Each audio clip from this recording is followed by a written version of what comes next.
How come you don't wear gloves? How about because they're not needed? Castrate 1500 podcasts, then nick your thumb on the last. Hard to do him. You need more gravel. I'm trying to think. Yeah, well, but it's like it's nasally, but then he's got the my little banjo. No, I can't do it. It's really credit to him, right? Can I try? I can't even almost hear it. I am an American cowboy. Is that it? Did I get it? Well, this is what's weird about him is that he's grumbly in this, but he also does his Cumberbatch. I'm hitting American vowels too hard, right? Like I'm like, there's like a little bit of the like Nicholson, but then it's a Southern thing, and then yet it sort of works oddly. It totally works because masterstroke of casting. You think he's doing a bit of a performance, and that's why he's so perfect for this film. Yeah. Yep. And why other things like Doctor Strange you're like, I don't mind this, but something's off, like or whatever. I don't want to fucking talk about Marvel movies and Campion episodes, but I just want to get this out of the way because I had this thought while rewatching this movie. I feel like we've talked about this, David. What? That like you're like, oh, he's so much better in Infinity War as Doctor Strange than he is the other movies as Doctor Strange. And it's because that's the one movie that Robert Downey Jr. is also in. So he is fully relieved of being fucking Downey Jr. snarkster. Yeah, being quippy. Oh, yeah, that's true. Right. Yeah. And watching this, I'm just like, if he could have brought some more of this fucking menace. Yeah. I like that Doctor Strange is like this arrogant prick, and it's I know.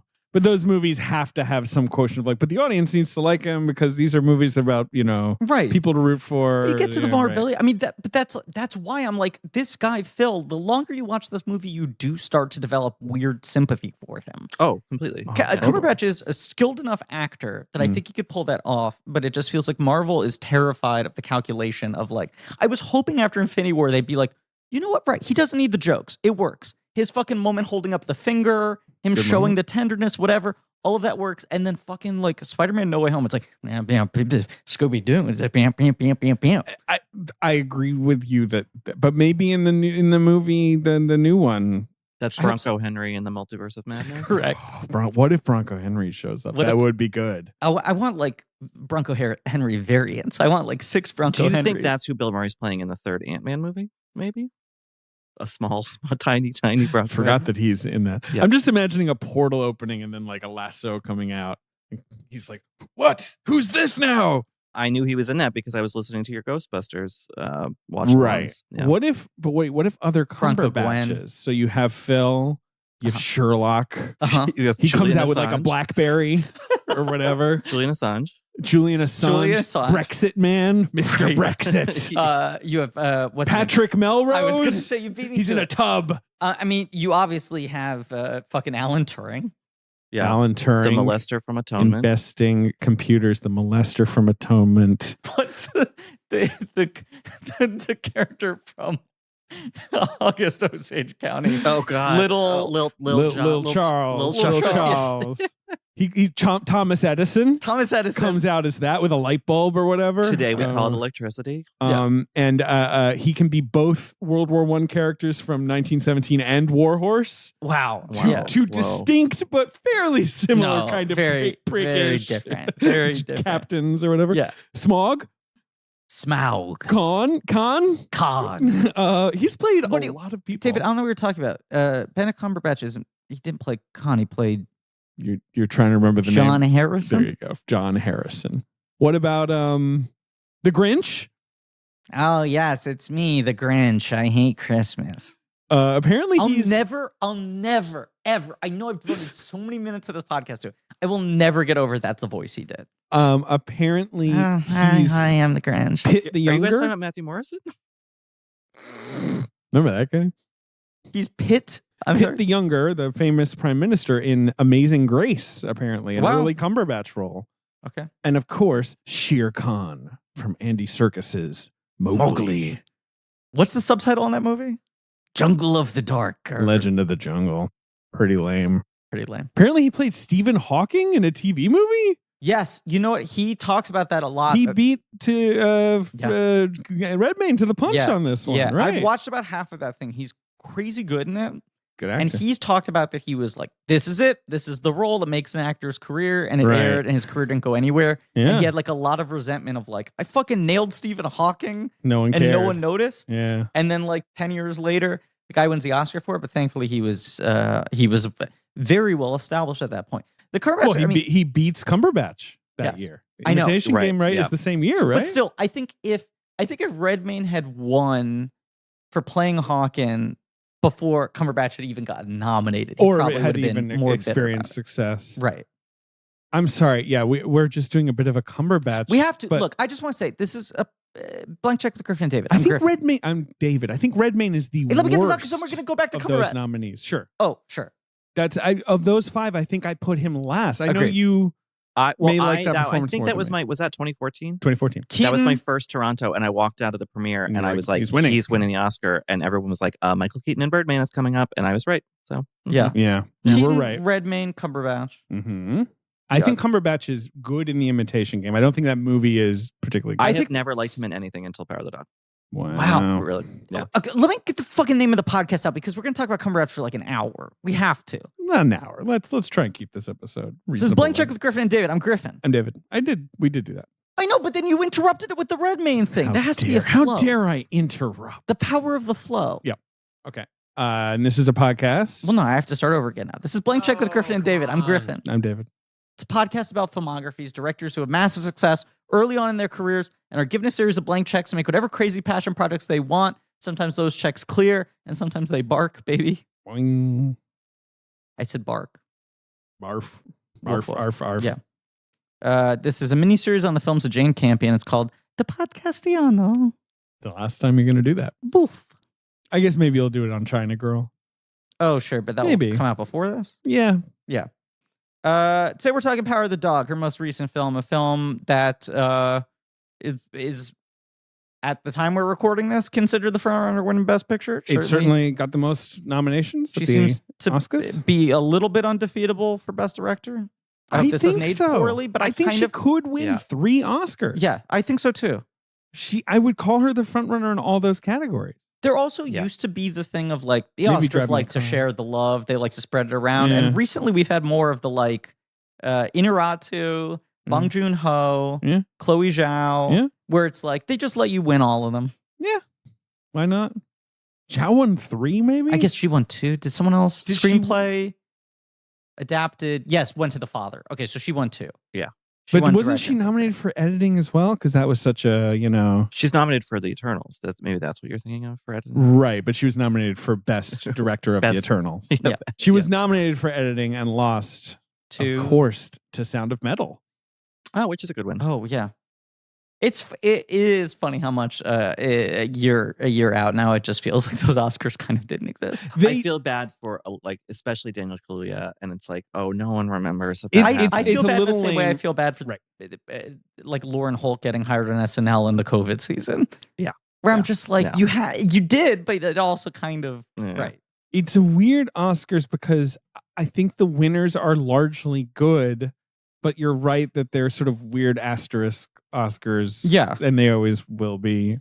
Right, and they're just Yeah. like people didn't watch them. I mean, it was. I knew when Nomadland came out, but it was staggering to see the number repeated of like, oh, it did $3.4 million. Like, I understand, but yes, very weird. This year, it does feel like Power of the Dog alone, it feels like has been watched by more of the general public than the movies nominated last year. Well, when it first came out on Netflix, it was like in that top 10 for yeah. a while, Yeah. which was really surprising for It a had movie more like that. traction than you might have predicted.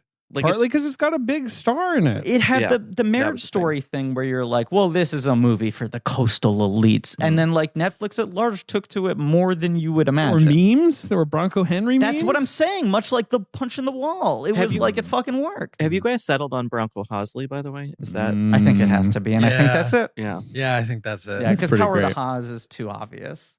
Well, I mean, it could be. No, both, it's yeah. Bronco Hosley. Okay. Yeah, I'm mysterious. Tell me the I'm- other. I'm Ben like- says with his Invisalign. Tell me Yeah. the other 2 nominees that year, and Cumberbatch's only Okay, that's what other. I'm trying to remember. So this is rudely, Ray finds my winner is snubbed. Same.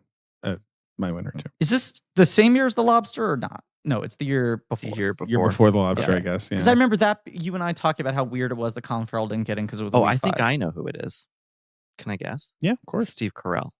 Steve Carell for Foxcatcher, and a performance I don't like by an actor. I don't like that performance that much, but I think I'll still take it. I like that movie. Channing Tatum, the co-director of Power of the Dog, right? Isn't he? Yeah. He's better in Foxcatcher than Steve Carell is. I agree. Absolutely, I would have given him the lead actor nomination. I would have put Ray Fiennes in there, and then who's the fifth person? Was it a Best Picture nominee? Or It not? was. It was. David says with his fingers intertwined. I'll tell you another fact, but then you'll just know. Okay, This person has been nominated for 9 Academy Awards. so it's a Denzel. Nope. What? Who's been nominated for 9 Academy Awards and yet, in my opinion, has been treated fairly rudely by the Oscars? Well, so he's clearly won before. Nope. 9 noms, 0 wins.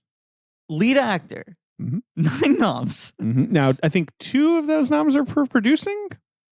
Oh, is it a Cooper year? It's a Bradley Cooper. Is it American Sniper? Yep. Okay. Oh, well, I forgot that one for good reason. He has 9 Oscar nominations. Yes.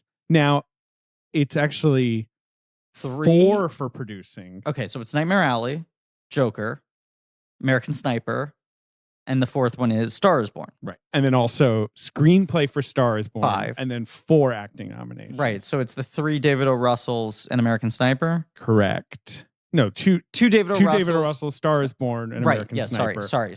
And yet I'm like, fucking Cooper is missing 3 noms here. Or whatever, like I'm looking. And obviously, no right, you're like- trophy. Right. Right, you're like Best Director, For Star is Born. Licorice Pizza. The Licorice Pizza supporting actor. Maybe that's it, but I don't know. Maybe there's another nom I want to slip in for him. Gotta think about Burnt, maybe? Huh? Burnt.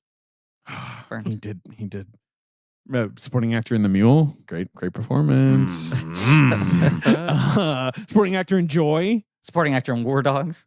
Not bad performances. No, not at all. But no, beyond that, the weird thing of like, they're now treating him like young Spielberg, where they're like, yeah, okay, we Right. get that you're good. Right. We'll give you nominations sometimes and no wins. Like Right. the weird kind of chip on their shoulder they seem to have Right. about him. I don't know. Or as an actor, they're also sort of treating him like Dustin Hoffman or Pacino or someone where they're Yeah. like, you'll fucking wait. You give it a rest. You'll with wait your and you'll like it. acting. Right. And you'll win for something that's like not by any means Right. the best. Right, Yeah. you'll Right. win when you play Mr. Sad in Mr. Sad, the Mr. Sad story. I don't know. What's that about? It's a real sad guy. Sad story. We should add that to the blank check picture Mr. slate. Sad. I mean, anyway, he was nominated. I think that his performance in American Sniper do is too. excellent. I do too. That was actually the one that kind of turned me around. I used to be kind of a Cooper skeptic, and that Yeah. one I was like, I wouldn't have bought this guy as this. And he's No. good. No. I don't love that movie, but That's a weird 5 though. Look, talking about I weird think I put fives. Redmayne last. I guess I put Keaton first. I don't Yeah. love any of those performances. No, you know But my Keaton's, look, Keaton. We all know Keaton is my guy, and my take on Birdman has always been that he is fundamentally miscast in that movie. He is. I don't like. I think Birdman's not. Yeah. Birdman's a doo-doo movie, and Yeah. people get angry when we say this. How dare we? Maybe in David and our case is that because we're critics, we're supposed to be like, well, We're you're triggered. mad because the movie's mean to critics or whatever. But Yeah. Right. that's not why I don't like the And movie. then whenever we talk shit about it, people are like, Griffin must like it because he thinks it's an inaccurate portrayal of acting. I'm like, Must hate that's it, you mean. No. one of 87 Yeah. things I dislike. I'm just about going it. to say my 5 for this year is unimpeachably good. You hate when I bring it up. Now you're No, getting it's mad not about that. the 5. It's the thing where you look at a screen and go, "Wow, this is a good 5." It's a good 5. Where you give yourself credit for the And these are 5 performances that I think maybe not one of them, probably not, but 4 of them were definitely in Oscar consideration. Okay. Matthew McConaughey in Interstellar. That's the one I would say probably Sure. wasn't, but he was sort of riding No, high but then. I agree with you. I think that's his best performance ever. Timothy Spall and Mr. Turner. That's my winner. Remember when you just grab someone's boob and it shuffles off? He did win Putters and Murmurs that year, though. David Oyelowo and Selma, who Oh, is sort of a snub. Yeah. Yes, weird snub. Ben Affleck in a little movie called Gone Girl. Sure. Wow. And then Ray Fiennes in the Grand Budapest Hotel. Yeah. That's a complete multiverse choice. I mean, that could have legitimately Those are all happened. movies that Yeah. got Oscar attention. Yeah. They're all, Yeah. So what the fuck? See, Dick Poop got in. I'll say, just to recenter the It's a Mr. conversation, Turner joke. I don't like the movie at all. I would have put Cumberbatch in my 5. I think That that's year a good for performance. Imitation Game. I think he and Keira Knightley are both excellent in I that agree. movie. Yeah, but Griffin, you're biased because you love computers. So I just feel like I do. that's You not love fair. old timey computers Yeah. that had like a door. You had to like. Do you open guys the know door. this? That computers, they used to be the size of a room. Well, I don't Nowadays, know you what got you're these talking things in your about. pocket. It used to be the It's- size of a room. I don't know what you're talking about. I only know about Turing machines. I don't know what you call them today. Right. You left before the title Yeah, I started. love. I'm like Yeah. I know. Yeah. He invented the Turing Yeah. machine. I'm leaving now. Hold It's on one over. second. I just need to do the firmware update on my Turing machine.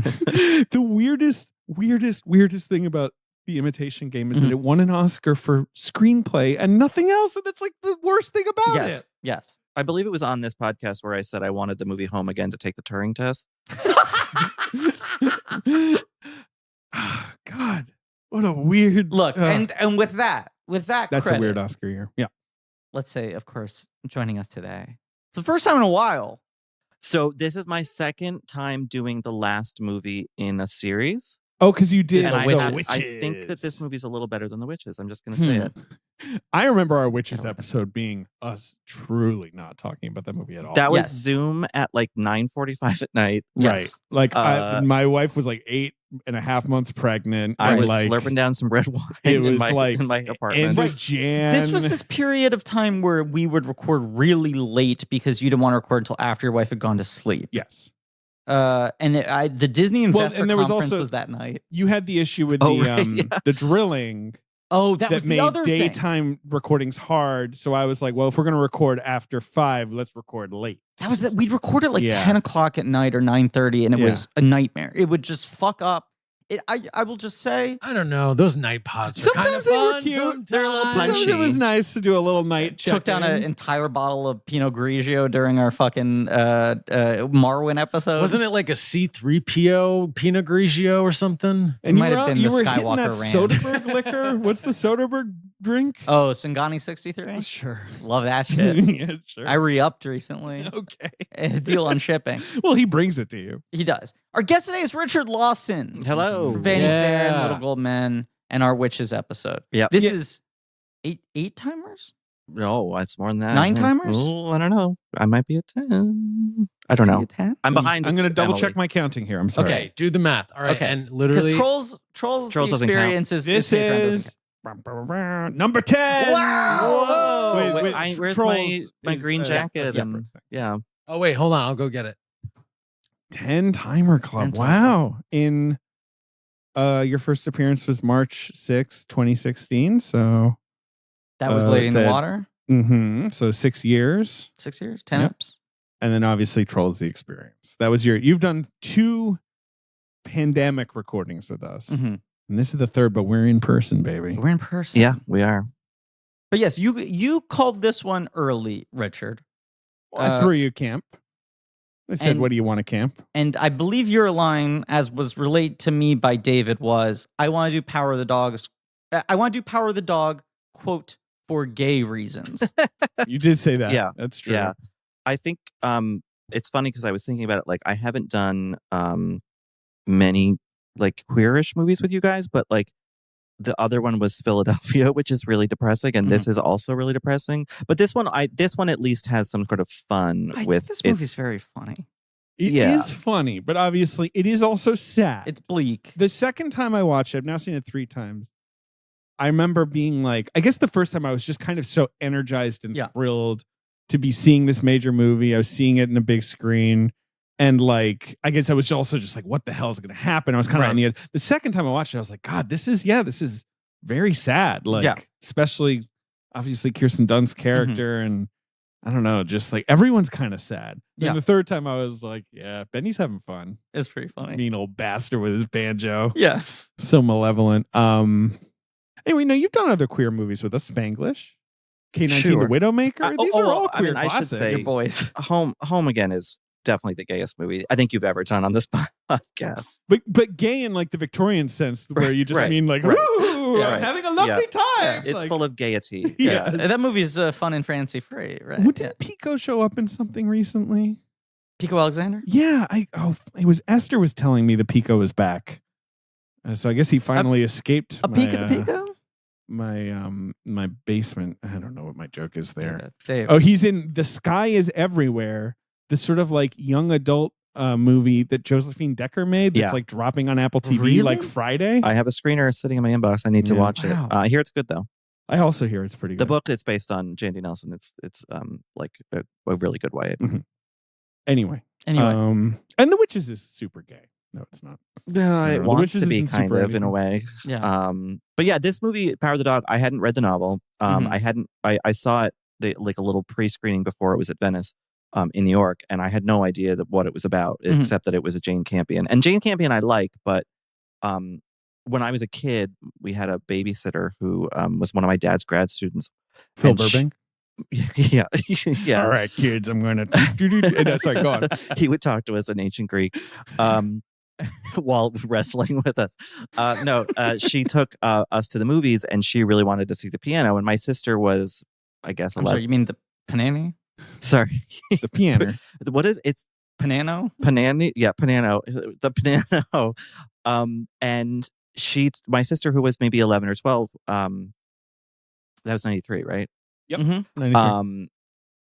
They went to that, and I was 10, and I was like, I'm absolutely not. It's about like old ladies in dresses on a beach somewhere far away. No thanks. So I went to go see The Pelican Brief by myself.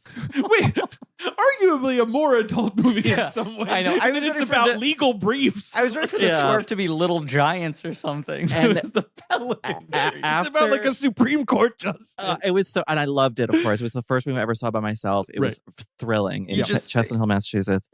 Yeah, you as a little boy seeing The Pelican Brief. I was full. I have no interest in seeing The Piano. One for The Pelican Brief, please. I was full Nelson Muntz in Branson, Missouri, just like. It's like Mulaney's bit about being the littlest gentleman, where he would take a briefcase of newspaper, go to a diner. Right. It was thrilling, and afterward, I was like, yammering away about The Pelican Brief. My sister could not have cared less, and then she was telling me about The Piano, and she was like, "You see this old man naked." She was referring to Harvey Keitel. It's like, but you're imagining a sort of Santa Claus. It's Martin Short comes along and tries to steal Christmas.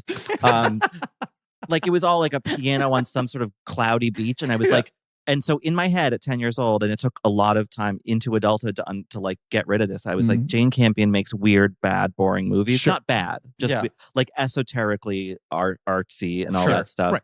And so I went in, even now, having seen a lot of her other films and liked them, trepidatious about Power of the Dog, having known nothing about it, and I was really like very happily surprised by the fact that it's kind of this mystery.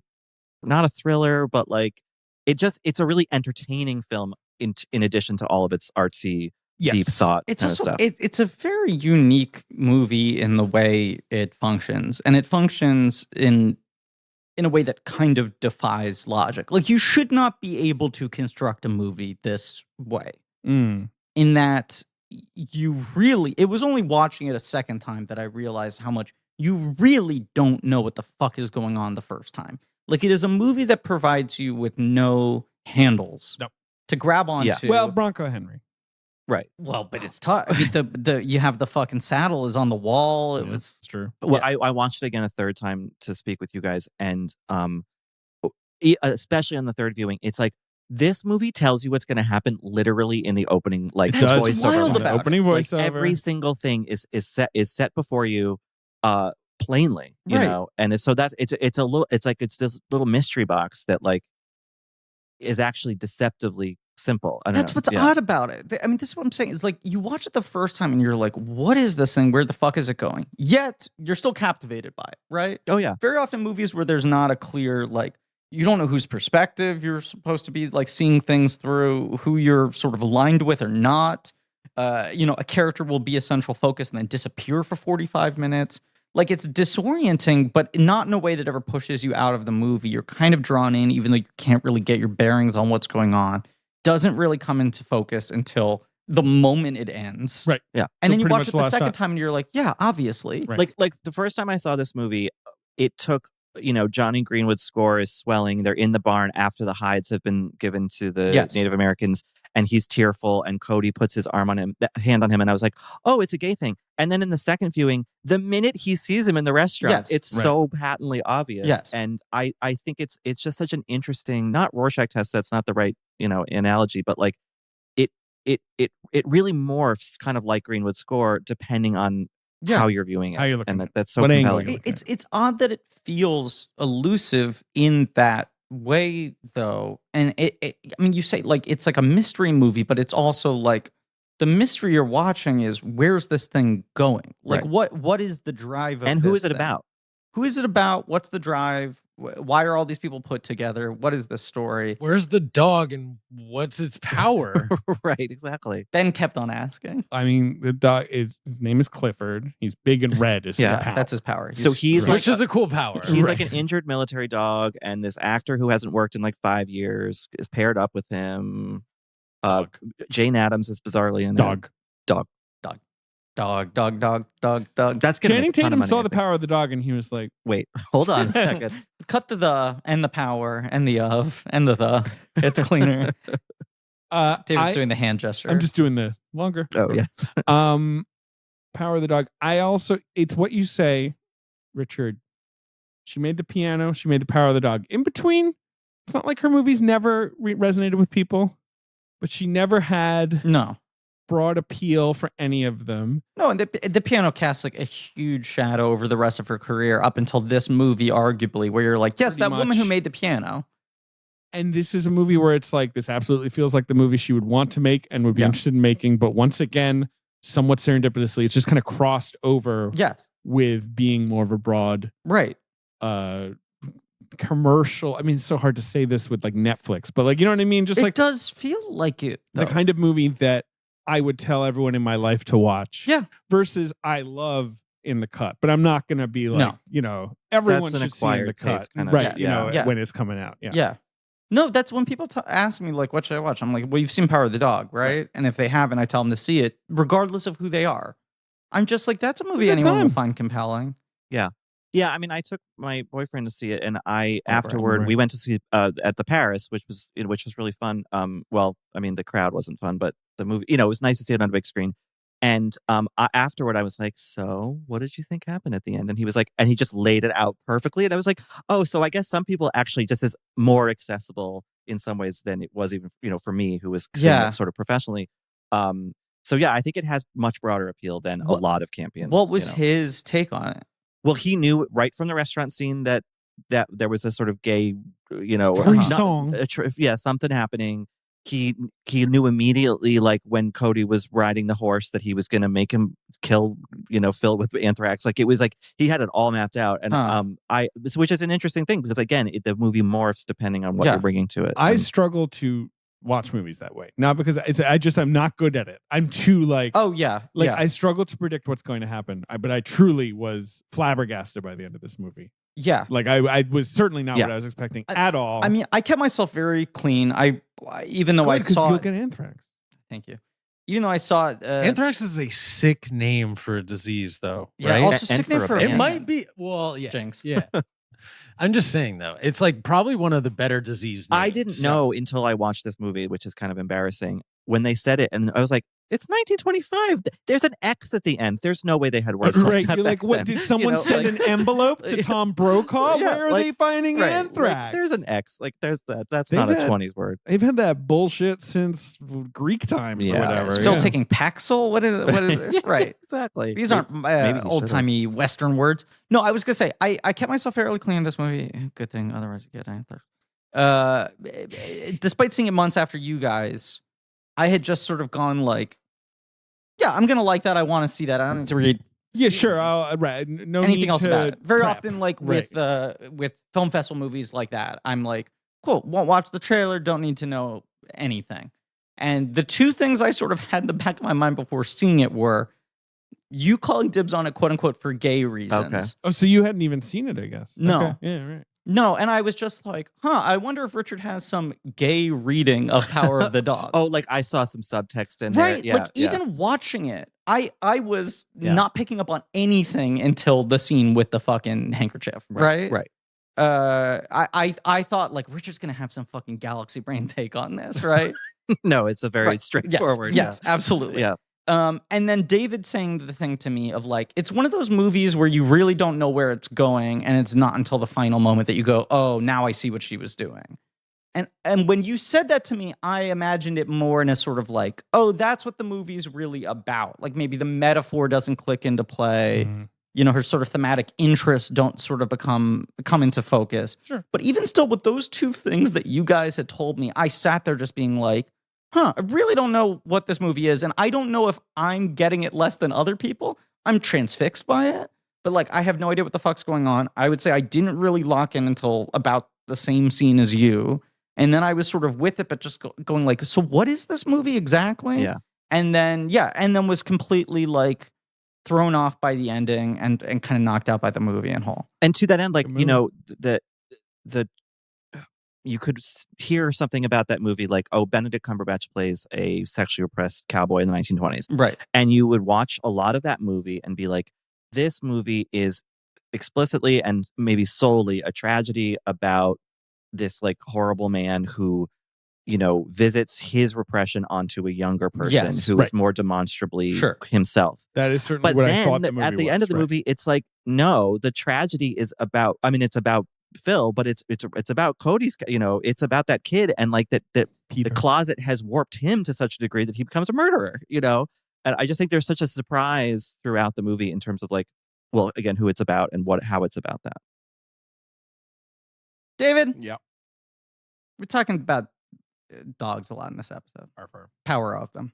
Yes, very powerful. And you're the dog. And we'd be giving our bark barks and our woof woofs and our arf arfs, but it might be time for a little moo moo in this episode.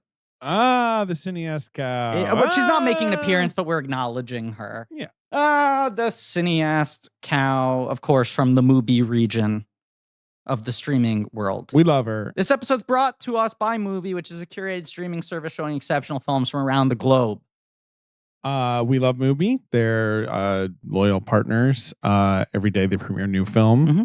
They've got iconic directors. They've got emerging auteurs. They've always got something new to discover. It's always hand-selected. And in the past, there'd be movies, we add one a day, we take one away. Now they got like a permanent library. There's a more robust selection there at all times. And they're buying like distribution rights for things that otherwise are not getting theatrical releases. You know, non-American films that are exclusively hosted on Mubi. And then in other territories, they are the exclusive distributors of certain films from other countries.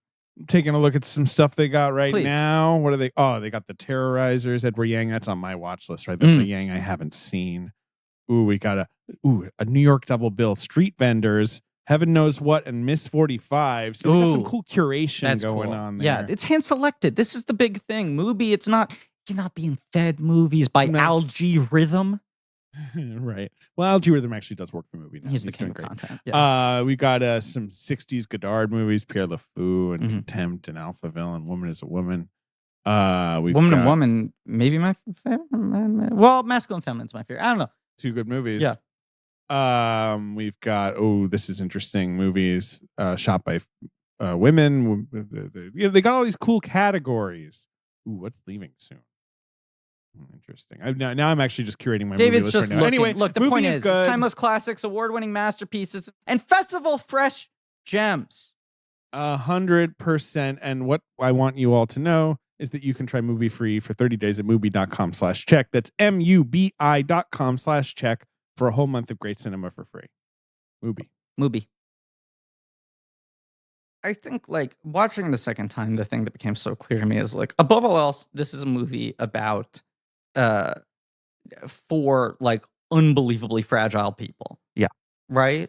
Certainly. And how differently they deal with sort of protecting their fragility in, like, a hostile, tense world. Right, exactly. Yes. Right?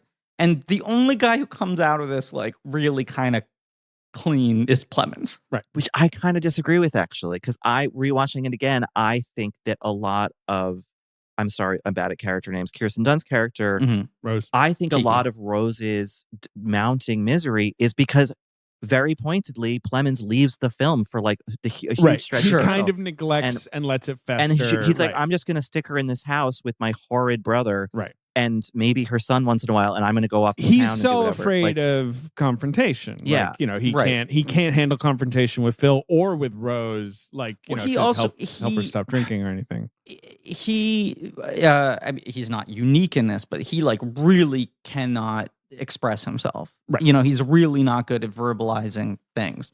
It's why I this whole season, as like he would get thrown onto lists, I'd be like, look, I love Plemons. He's fucking great, but I'm sort of surprised he's even in the best supporting actor conversation, especially when there's already another supporting candidate from this movie, because he's doing such sort of like just quiet, sturdy work. Right. And then rewatching it, I was like, oh, right, I forgot that he kind of owns the first hour of this movie. Yeah. That he is sort of the closest thing to like a principal character you have. As much as it is on scene where he cries and says, "I'm so happy to not be alone." That's right. That scene is so Right. wonderful. But then the other scene that's so sort of telling is when he goes into the back room and he just puts the fucking wine dripping blanket over his arm and starts serving the food and whatever, where it's just like you're kind of taken by like, oh, man, this guy is so sort of attentive to the sensitivities of other people. He can sense it, the thing he says, he picks up on her crying, all that sort of stuff. But you're right, there is this question of like, why does he leave her for that long? Is he oblivious? Well, he also, I think, railroads her horribly about the piano playing, Right. and because he's not listening to her, because all he saw was a pretty, lonely woman who he could marry. She was probably the only such woman for like what, 100-mile radius, hundreds of right. miles, Yeah. and so kind of plucked her out of this what he deemed a lonely, miserable existence. But we kind of, as the movie goes, are like, actually, maybe it wasn't so bad. Like, yeah, these cowboys would come in and be jerks, and she was grieving her husband, but like, it was better than rotting away in this house, you know, and then he embarrassing her in front of the fucking governor, you know. Right. So I think that like Campion really subtly, and this, you know, in the script of it, like teases out that Plemons, yes, is one of the better people in the movie, but even still, like, is he thinks he not can treating just people fix well. it with like, we'll bring her piano to the house. We'll spruce the house up. And it's like, the house is kind of terrifying. Like, it's this sort of dark, imposing. Like, no, that house was gorgeous. She moves to Crimson Peak. Those interiors were really nice. And also, and it's like, oh, come on. All this house needs is a lick of paint. Don't mind my brother who, and like Cumberbatch is just like lurking at the top of the David stairs won't stop miming Cumberbatch playing the banjo. I just want to make it clear. This Every 5 little minutes, goblin. David's doing banjo hands. And when, you know, and Cumberbatch is basically like, I hate you, you fat fuck. I see that you, and he's like, yes, brother, you know, it's been a good 25 years. Like, he cannot, you know, deal with it. I guess that's sort of more what I'm saying, is that Plemons is the only one who doesn't feel sort of broken by the world, right? No. Like everyone sure, else, it takes He's this sort succeeded, of right? He's central doing well. damage on them. Yeah. And perhaps the casual cruelty of the Plemons character is the thing that gives him the best survival But he's not mechanism, which is malevolent. he's able to sort of disconnect a little bit. He's not Whereas malevolent. everyone else feels like too fucking deeply all the time and has to develop some sort of protective barrier. Yeah, I think it's more just that like Campion may be arguing that like even for a relatively decent guy like Plemons' character, that in this hierarchy in the 1920s in Montana, that male interest, whether that's conflict or compassion or whatever, still operates higher than the concern for a woman. You know, like Phil is more important to attend to or appease or whatever than his wife is, because of the way that this social structure is ordered. Sure. I mean, there's something to like almost all of her films have some sort of conversation with like the indigenous people of whatever land her movie is taking place on. Mm-hmm. And this movie does it a very small amount. A little bit. And the so hides, right, and Adam Beach, and so the first time watching, I'm sort of like, what is this doing in here? Like, what is the purpose of this? But watching it a second time, it does feel like it's kind of a commentary on the sort of performative nature of the American people in general, right? Sure. That there were these people who lived on this land that belonged to them. and had this fairly organic life. Right. And then you had people come from another country who existed in opposition of the country that they were leaving, who were just like, no, this is what America is now. Right. And so much of it was that they had to affect the bravado of how to be tougher and more deserving and appreciative of the land and the people they were stealing it from.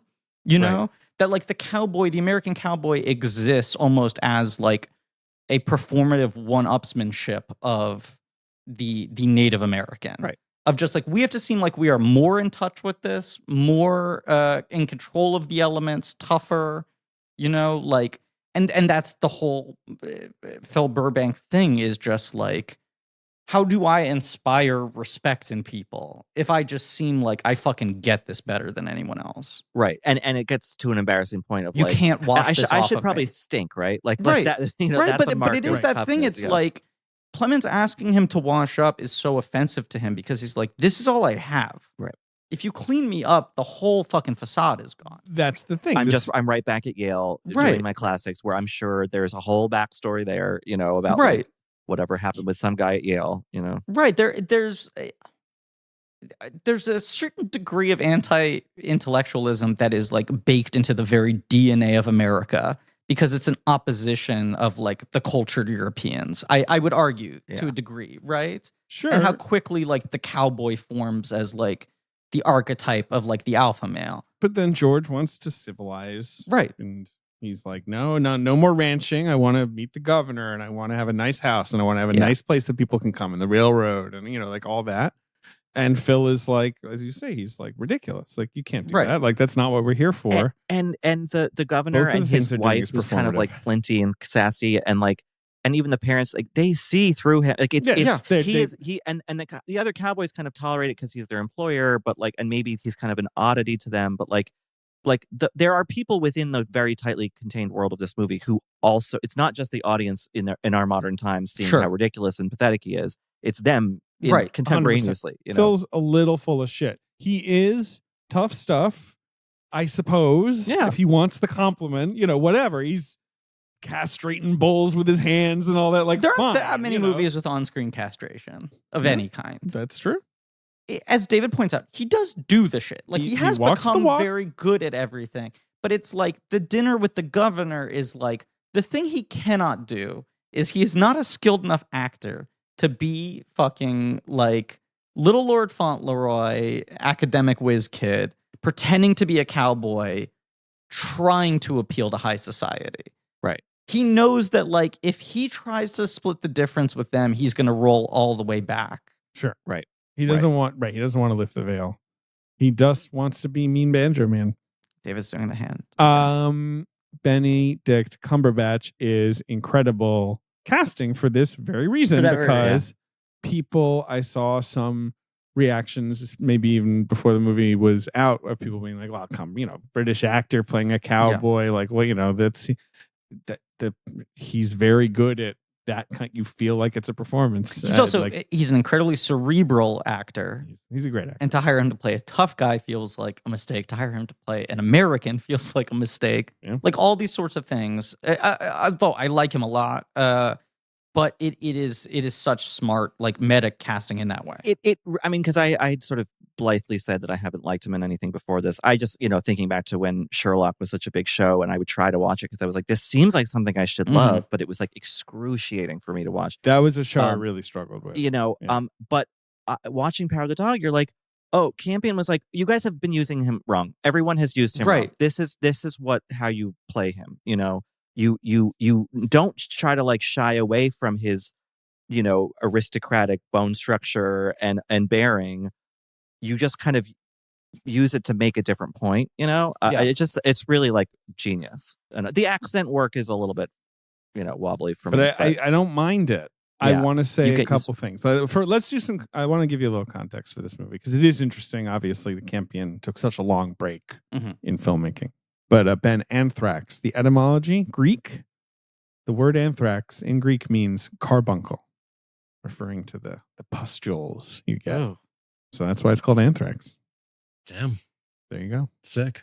Anyway, so you know, Jane Campion, she makes Bright Star. Mm-hmm.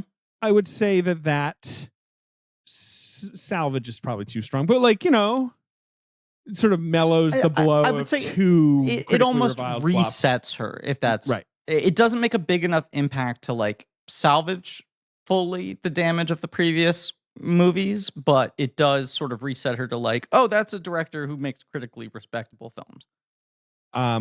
But she does not, after Bright Star, have like usually she would have like a project in the hopper. I feel like she would always have stuff that she's like, well, I want to do that next. She doesn't really have that. She thought about adapting Alice Munro's Runaway, a short story. Okay.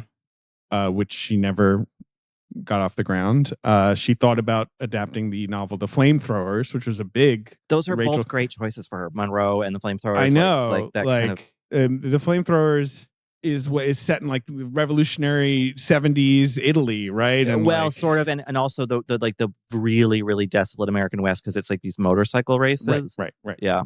Seems cool. It's in the hands of Scott Rudin, which may be why it never came together. Now Safe hands. Yeah, right. Of course, then she goes on to do Top of the Lake. I think we may have forgotten to mention that. Did we mention that Anna Paquin was supposed to play that role? I forgot about that. Because I remember the thing that happened was that show was supposed to be funded by the Australian Broadcasting Corporation. And then when Paquin pulled out, I think because of True Blood or something, and was replaced with Elizabeth Moss, they pulled out because they were like, she's not Australian. Yes. So like the BBC came in or what, anyway. Well, there's a part of me that wonders, because Power of the Dog was partially financed by the New Zealand Film Commission, if like Thomasin McKenzie being in it, in a role that at this point is smaller than like her stature in her career, is sort of a like favor of like, we need to get X amount of New Zealand, Australian actors in supporting roles in order to get financing. Because yes, very often these grants from countries, you can't just film there, you can't just be a director from there, you also need to be employing not just behind the scenes but on camera locals. Do you think they were upset that Kodi Smit-McPhee is from space? Richard, are you Top of the Lake pro con? Have you seen it? I saw all of the first season. I only saw a little of China Girl. Top of the Lake was, again, because I had that Campion blockage from like age 10, the Pelican Brief affair. I was like, oh, this is going to be some dirge. But that show is great. Incredible. I mean, and I had issues, again, with accent work. I was like, oh, is Elizabeth Moss doing this right? And Australian Fred says it's the best he's ever heard an American do an Australian accent. It's a great show. And it again, like you loved it. Yeah. I love it. Yeah, I think it's maybe the best thing she's ever done. But yeah, I mean, it's funny that it's like Paquin's supposed to do Top of the Lake, which obviously would have been powerful to see them reteam in that sort of way. I'd still love to see adult Paquin do something with Campion again. Yeah. But the final seasons of True Blood were way better than anything Jane Campion would ever make. So Jane Campion should have just taken over the last season of True Blood. How dare you? I'm trying, I don't know, being a Southern vampire. Suke. I recapped that show for the AV Club. Till the bitter end? No, I eventually got to drop it. It got really, the final season and final episode are among the worst television ever made. I want to do bad things to you. Remember True Blood? True Blood kind of kept HBO going in that post-Sopranos pre-Game of roommate Thrones. was a True Blood fanatic for all of those years. The thing. Yes, it was the thing. It's an enjoyably wacky show, even though, yes, it completely went off the rails. Like I did, that Alan Ball thing where you're like, I don't know, go off, King. And then you're like, cease going off. Come back in. Come in, King. But it also, it gave us a lot. It gave us Skarsgård, It kept Michelle Forbes working for a year or two, Just the year. She was a main ad. Yeah. That's right. Yeah. Anyway, Drysdale has referred to Michelle Forbes as that actor who always gets added to the 4th season of a TV she show does you're always watching. swing in. It's true. Yeah. Hey, she's first season on The Killing. The Killing. Okay. Remember The Killing? Okay. But all I was going to say here, I don't know if this is where you were going with this, but it's like Paquin hands off to Moss. Moss was supposed to do this movie.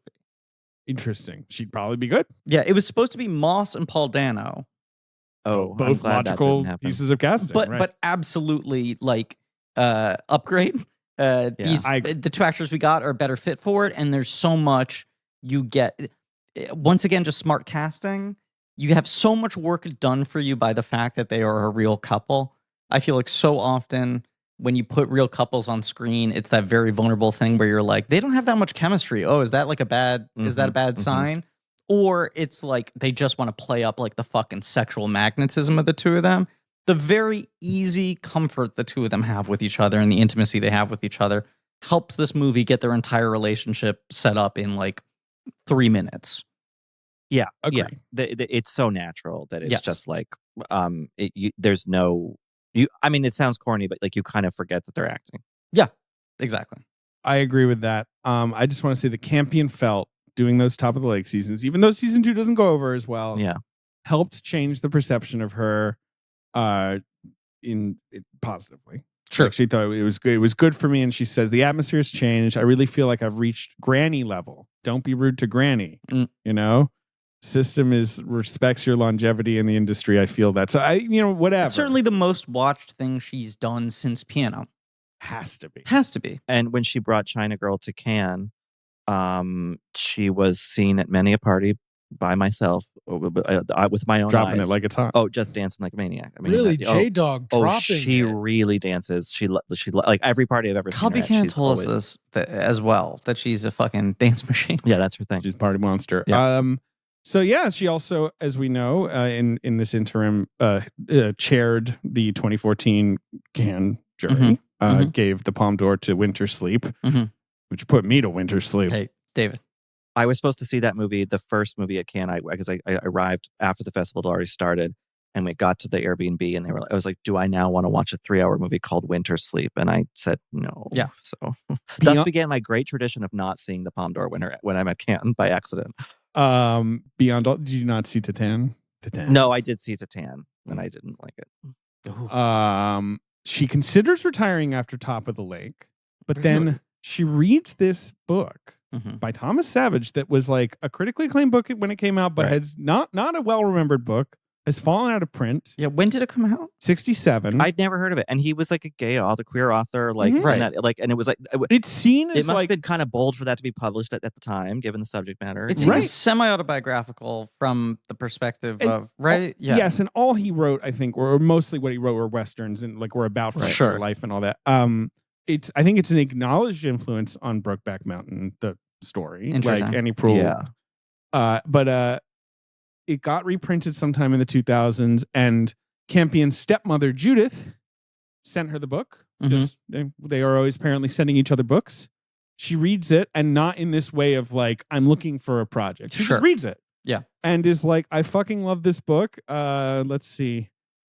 What most impressed me was Thomas Savage had lived on a ranch, that this was his life. This was not a romantic vision of the West. He had moved to a ranch with his mother, which is the story that he's telling in the book. Right. And the brother of the man that his mother married was this talented chess player who went to Yale and was a mean bully. Like, it's so clearly, yes, this is inspired by real life.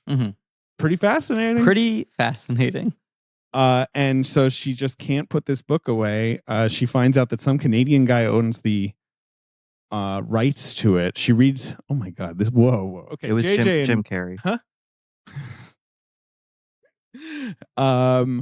Apparently it's Gerard Depardieu's favorite novel. Okay. And that is why this Canadian guy had bought the rights. He read that in an interview and he's like, Gerard loves this novel. Are the rights available? Like, I want to make it with Gerard. as a play of like, right? Okay, gotcha. Apparently, at one point, Paul. At what point in time does that happen? I think we're talking like the late 80s, like Okay. early. At one point, Paul Newman was attached to play Phil. Whew. Kind of a cool idea. Yeah. And they meet. She meets this Canadian guy. His name is Roger Frappier. Okay. Is he credited in this? Yeah, he is. He's a credited producer on this movie. And they meet at Cannes, and she's basically like, come on, man. Like, let me do it. I'm top of the lake right now. On top of the lake right now. They get the funding together. Budget apparently is about $30 million, her most expensive film to date. Wow. And, she just wanted to recreate the thrilling, shocking experience she had reading it. They shot this during the pandemic, obviously, because In we're Australia. living in the forever pandemic. Right, But, or in New Zealand. In New Zealand.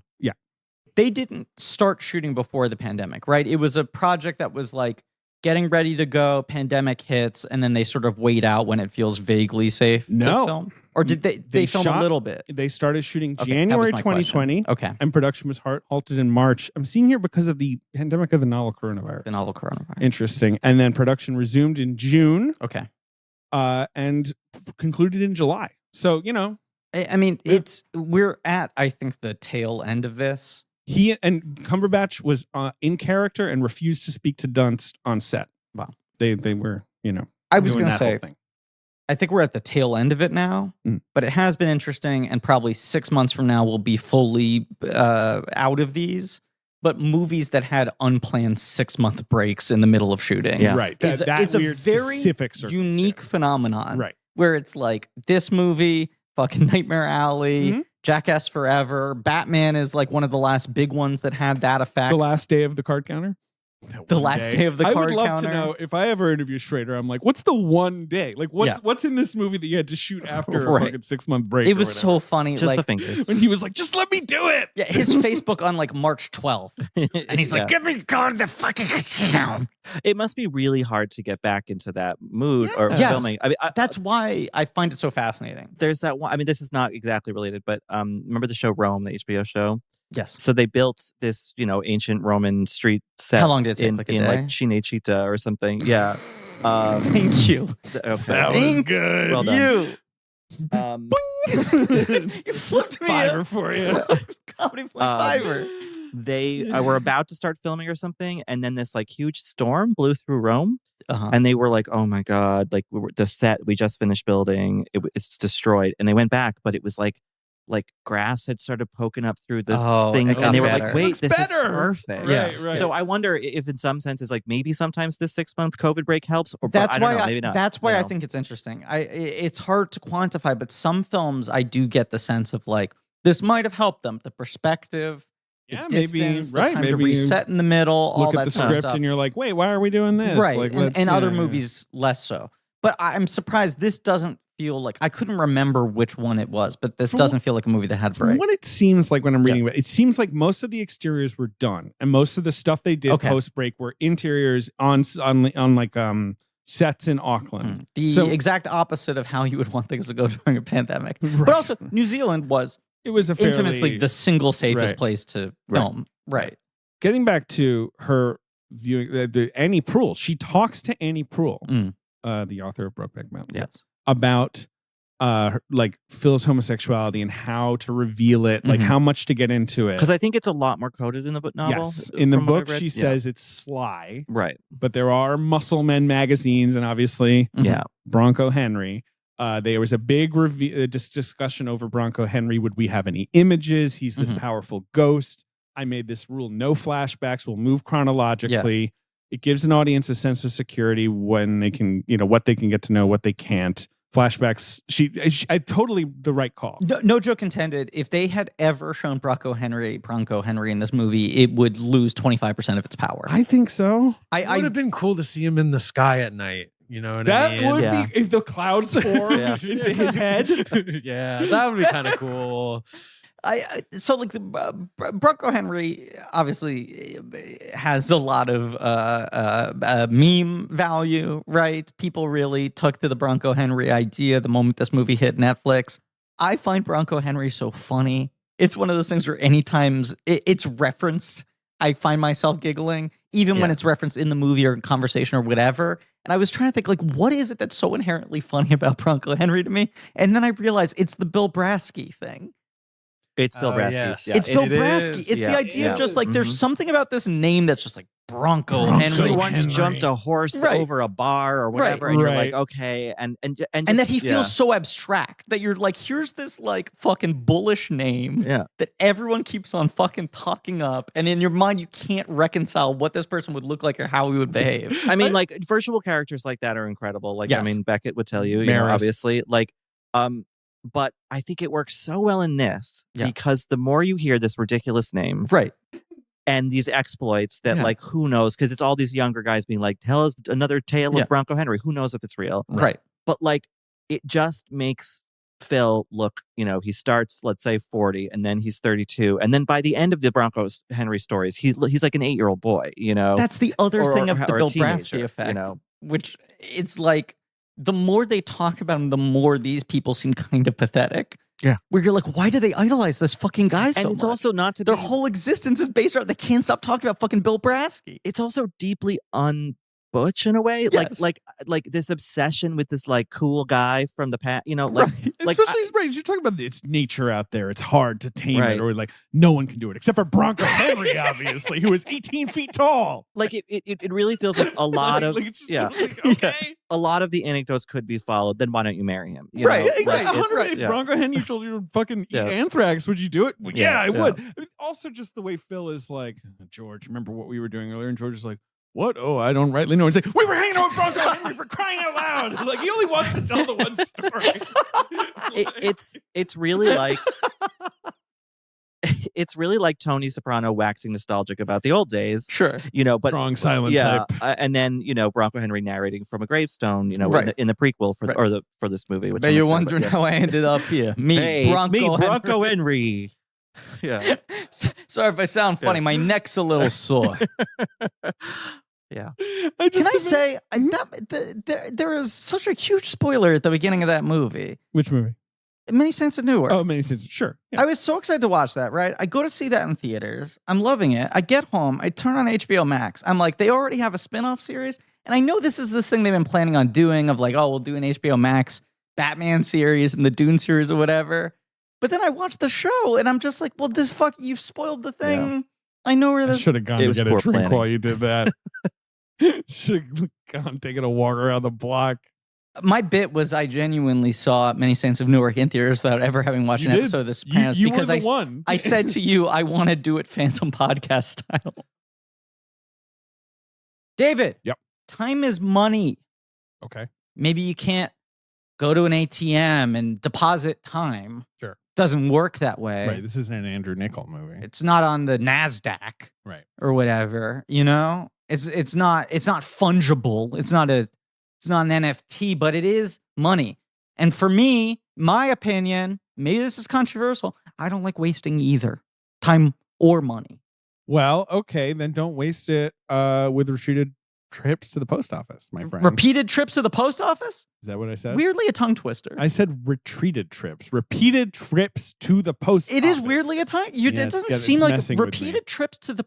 You guys Look. are wasting time. With We are wasting time, stamps.com, and you that's can money. skip the trip, you can skip the monologue, you can focus on how you take your small business to the next level. Because stamps.com lets you print official postage right now from your computer and saves you money in the process, so you can spend less time at the post office and more time making your customers happy. I do it. It makes me happier. It makes the people I send things to happier. And for more than 20 years, stamps.com has been indispensable for over 1 million businesses. This isn't some fresh upstart. This is stamps.com. The original podcast advertiser, maybe. I don't know. One of them. Listen, it gives you access to all the post office and UPS shipping services you need right from your computer and get discounts you can't find anywhere else, like up to 40% off USPS rates and up to 76% off UPS. I know it's pretty crazy. 76, very specific. Yeah, whether you're in an office making invoices, side hustle, Etsy shop, full-blown warehouse shipping out orders, stamps.com makes your life easier. You just need a computer and a standard printer, no special supplies or equipment. You're up and running in minutes. You print official postage for any letter, package, or anywhere you want to send it.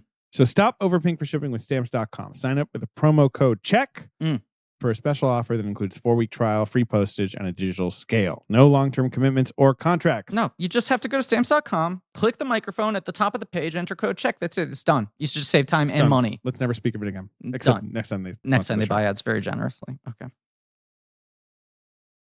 Anyway, I want to tell this. JJ is earnest. I mean, one thing is Jane Campion, combo of being incredibly smart and cool in interviews and just being old and Sure. like, who gives a fuck? Yeah. So she, apparently, while she's writing this film, she has crazy dreams about it being on a big black horse. And so she goes to a dream analyst and like gets into her head and like is like, this was such a great process analyzing my fears. And so she makes Cumberbatch do it too. She's like, you're going to go to a dream analyst. Yeah. And Cumberbatch is like, but Jane Campion's dreams are rich in imagery. They're sexual and fantastical and spiritual, exploding orchids of blood. And I'm dreaming about like not being able to climb a tree. He's like, my dreams are boring. Like, I'm a dumb actor. Is this the longest research dossier? Yeah, it's 24 pages long. I can't do it all, but there is so much good stuff in there. I think JJ kind of likes to top himself sometimes. He does. I mean, he was posting, he was like doing like victory laps on Twitter about the fact that he'd broken this one into chapters. Yeah. Well, much like the movie. Well, Bronco Henry used to like to top himself too. hey. That's know. just one of the many amazing things that man could do. It's just truly every time we mention him by name, I start like Bronco Henry. I made a Bronco Henry joke when we're recording this. The Oscar nominations came out yesterday about the In Memoriam having Bronco Henry in it, because I found a photo of a metallic blue mannequin head that's wearing a cowboy hat with a crocheted like dick and balls on it. Right. Rip. And I'm just like, I will and I'm just like, remember I'm you. supposed to be writing a magazine piece like with a really short turnaround time, and I'm just like giggling in my apartment about Bronco Henry months so after seeing the movie. Bronco But once Henry. this is the thing. It's like Bill Brasky, where it's like you can say anything about it. It's just You can assign any It would be visual funny descriptor onto him. If she like cast Nick Nolte, but he's not in the movie. Right. He was just on set, Right. like sort of glowering at Yeah. people. like and she's Matthew Bronco Broderick in Henry. the Christmas Story, where he's just standing there staring, but no one can see him. I don't know Right. if you ever watched that. Right, you're just like, so were his scenes cut out? No. He was No. never even written into the script. Nope. He wasn't even on set. We just he stayed at home and we told people, just know Nick Nolte is playing Bronco. Exactly. Yeah. Here are some other Yeah. things she did. So they gathered the actors for 3 weeks to hike, Okay. to improvise, not really rehearse, but like do exercises. I'll say that's a value to starting production before the pandemic, because Yeah. once the pandemic starts, That's that true. shit you All can't that fucking stuff do. has to be cut, essentially. Right. Right. But they ate together. They cooked together. Mm. They would sit in rooms together in character, not talking. She had Cumberbatch write a letter to Bronco Henry. Wow. She had Cumberbatch write a letter from Bronco Henry back to Phil. Wow. She had Cumberbatch and Clemens waltz together to learn intimately how they smelled, felt, and moved. Because she was like, you guys have been in it for 25 years. You need to be like that. Pretty cool. And then she goes to Montana to see Savage's ranch, I think thinking maybe we'll shoot here, and was like, it's too modern. There's like infrastructure. There's oil derrick. Like it doesn't. It's not going to work. And so she's like, let's shoot it in New Zealand. Like because it's these incredible mountains. It looks like a fantasy. Which ended up being a very, very beneficial move in retrospect. Completely. They had more shooting freedom than most productions that started up again during. Oh yeah. this. Yeah. It doesn't feel. It's funny. I watched "Marry Me" last night, the Jennifer Lopez, So Owen did I. Wilson, I'm jealous. and that was filmed before the pandemic. Should I be jealous? No, it's interesting. Okay. It's It's a good basically time. been stripped of any possible comedy because Jennifer Lopez can never have the joke be on her. You know what I mean? Yeah. It's fun though. Yeah, in an odd. I sort of like a that it way. exists. But and it's it's nice gentle. and- Sure. Yes, right. It's nice and glossy, and it was like the big Right. thing was like, oh, it was filmed before the pandemic, so they could do more. But Power of the Dog looks like more of a pre-pandemic movie than like something that was actually shot before. I don't know. I mean, I guess that's like I don't know. Yeah, it's I Campion, get. but Shooting all the exteriors before the pandemic is interesting. I don't know. Yeah. To get everyone excited about coming back, actually, you guys are talking about this break that they took. Mm. They cut together like a sizzle reel of everything they'd shot already just to kind of get everyone excited, which is sort of a cool That's idea. cool. Yeah. Anyway, Benedict Cumberbatch, this is the thing, and I've heard this from other people who are trying to make movies. He is a green light. Yeah. And like, I think some people would be surprised to hear that because it's sort of like, does everyone know who he is? But it's like, because of Doctor Strange and his general ubiquity, every studio is like green. You have Benedict Cumberbatch on board, you get finance. That's it. right, with a certain cap, I would guess on the Sure, financing. but like, What? yeah. What? there's another massive budget movie that he was supposed to be in that he ended up not being in. But the minute he was cast, the studio was like, "Yep, you got it." What movie was that? I don't want to say it on mic, but I'll say it off mic. Oh, interesting. Okay. But like, I was just sort of, like, really Cumberbatch, and it's like, yeah, man, it's that Marvel thing. I think there are a couple other things. And Sherlock, and Yeah, I was gonna say Oscar right, nom like and, Sherlock, streaming, television being sort of global. I think that did a lot for him. Mhm. I think we forget that Imitation Game made $100 million domestic. Right. They Well, I honored the mean, man, honored the film. Richard and I were most of that. We just kept going back. Going back, it's like Titanic. But I would walk out before the final titles card. Right. I don't want to know what they're called now. I Can't tell me. exactly. But yes, no, I think that's a movie that actually really kind of boosted his budget because, look, the Marvel thing is the Marvel thing, right? But I think not every Marvel actor maybe has immediate green light power to that degree. I think the fact that he was able to take like an Oscar baity movie and make it crossover in addition to him being this like global TV star, Right. that he's big in like every country. No one looks like him. No one looks like him. He's certainly unique. distinctive. No one sounds like him. No, What not was- really. What Yeah. was the fucking thing? Oh God, why am I forgetting this now? I was watching some thing with Romilly where she was like, "Who's that actor?" And I was like, "It's Benedict Cumberbatch." Yeah, who do you think it is? And I Right. couldn't believe that she didn't immediately recognize him. But now I can't even. He's not a chameleonic actor. I'll say this for his looks. I was in Telluride where this movie played last Labor Day, and he was there. We were like an outdoor event, and I met him, and he was wearing jeans, a white T-shirt, a baseball cap, and had scruff, like hadn't shaved in a few days. Gorgeous, by the way, but like did kind of look a little bit more like he might actually be capable of it. He just hasn't done it. Sure, because is that's kind of not how interesting. the industry thinks of him or whatever. It was No Way Home. Romilly and I went right, and sure. saw No Way Home, which she's seen like no other Marvel movies. Right. And she showed up Like, and she who's said, playing "Who's Doctor that Strange?" actor?" Who's this That's guy? really funny. That's why. popping. That's why it was so fun, because it was the most extreme example of that. But this is a weird thing I was thinking about. Like, he has more value because the stuff he's done outside of Marvel has also been successful commercially Sure. and crossed over. Right? Current war, obviously. Huge hit. Which means I think things like The Current War, but also what was that fucking movie that came out last year that was like him as a spy or some shit? The Courier. Like, not just is he a green light for big budget shit, studio shit, whatever, but it's like those kinds of like $20 million adult dramas that don't really get made anymore. Yeah. If you want to get one made, you kind of need him in it. He's he a made good and he 5 works. estate movies. Yeah. You Yeah. know, Yes. I've only seen the 5th one, but It's a franchise. But the thing I was going to say about him and just the phenomenon of casting like a Marvel actor in your smaller movie, your art house movie, your indie movie, your drama, your whatever, is that like so much of the value is you're going to get so much free publicity by sending those actors out to do any sort of press tour or festivals, and then they will get hit by the questions about the upcoming Marvel movie and people scourging for any spoiler or secret, and then that getting recirculated to the high heavens. I'm It's funny curious- that that's so much of the like getting an actor on like a late night talk show doesn't really fucking move the needle, or a magazine cover, any of those things. The cachet is just, while you're promoting your smaller movie, do you have a bigger movie upcoming that interviewers will try to sneak in questions, and any offhand mention you make will go viral on Twitter? Right. I'm curious how far you think that extends for people in the MCU. Like, is that true for Elizabeth Olsen? I mean, maybe now after WandaVision, but like, you know what I mean? Because there's so many actors involved. But I feel like Cumberbatch has the Marvel thing, but also he has like the nerdy Tumblr fan people from Sherlock. Like, that's a whole other contingent. There's a weird, there's a weird sort of like mix of Cumberbatch elements that add to his value, right? Where you're like this weird fucking like heartthrob status. What's super hulock? Isn't that a term from Tumblr fan Really? fiction? Where it's Yes, of course. supernatural and Sherlock fan fiction? Well, Super Hulock is just And Doctor Who, obviously. Yeah, that is just the general term for what That dominated vibe. Tumblr at the Right, time. The right. sort Sure. of engine of that kind of fandom in like around 2010. Yeah. Those 3 shows. To have that and Marvel fandom, which are Right, distinct things, right. is fascinating. Right, and then also sort of highbrow, like legitimate actor, sort of Sure, yeah, absolutely. right. His name is sticky too. He's got a Oh, good fully. name. You don't forget. I feel like the name is kind of a part of it a little bit too, because like I don't know. I somehow have always known his name. Are we Same. talking about Bronco Henry now?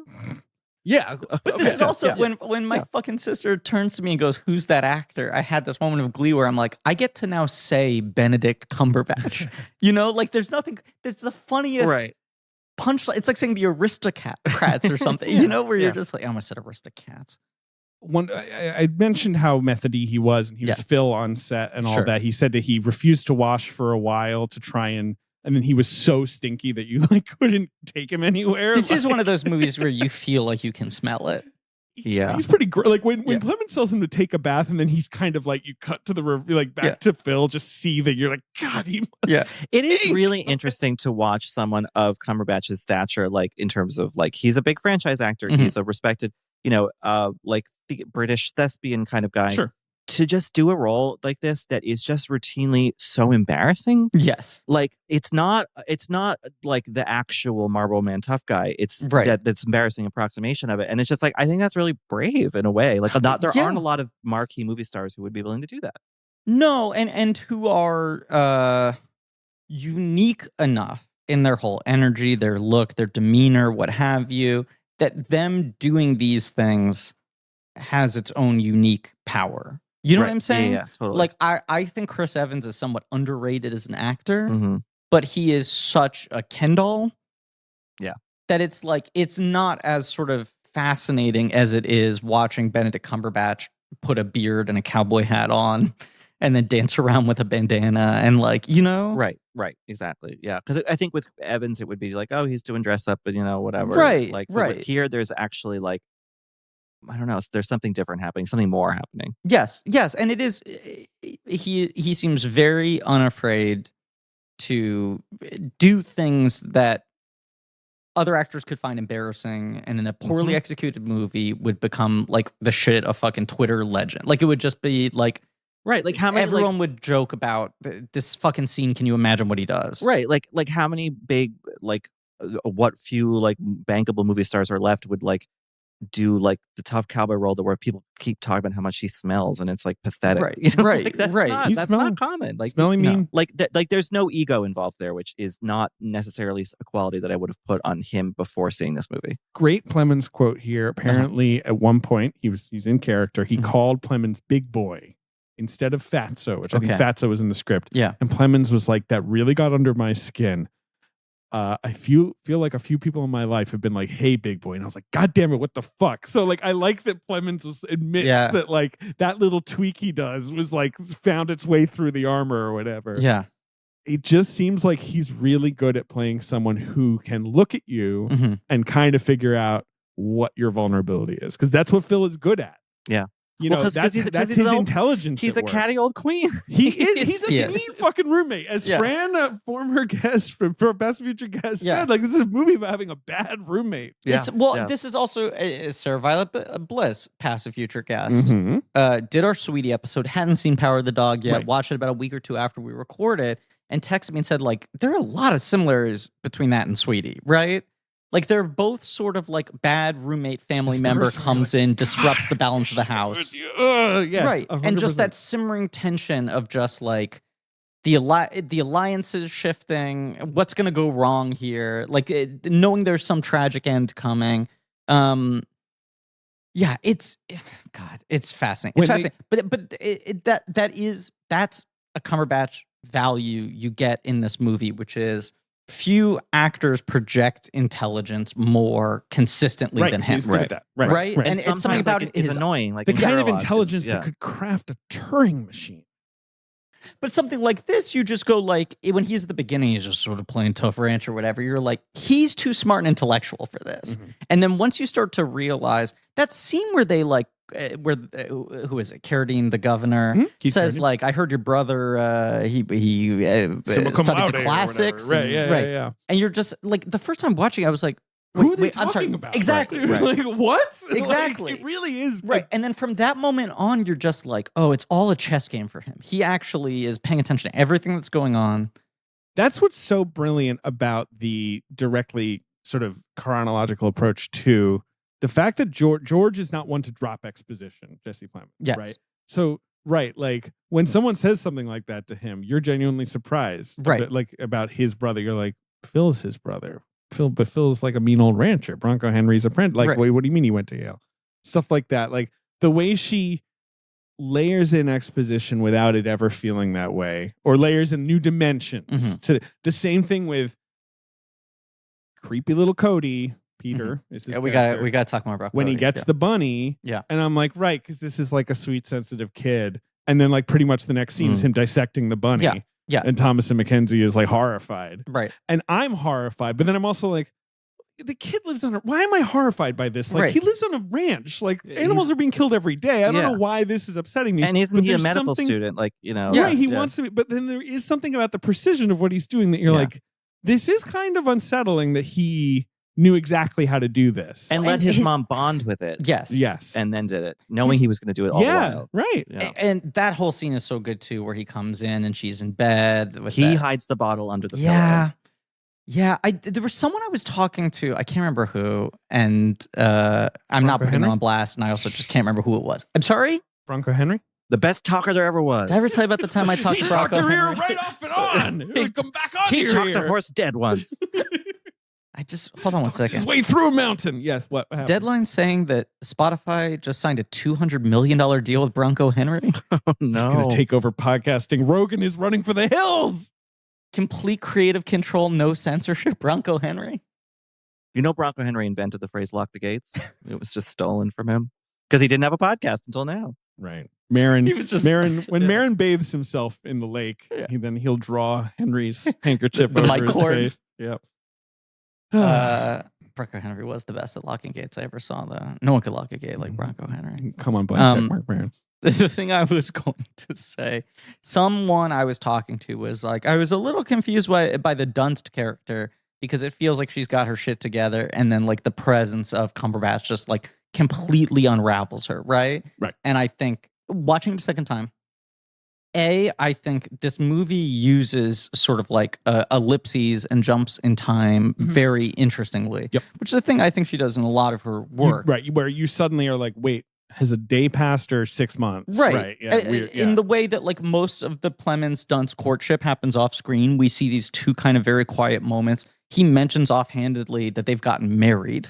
Yeah. Right. And we Yeah. miss the wedding. We miss the progression of their relationship. Bronco Henry officiated. It feels like it goes from being a flirtation to I'm telling you we've been She's married. moving in. Right. Yeah, Yeah. exactly. What, Yeah. did he have a wife already or something?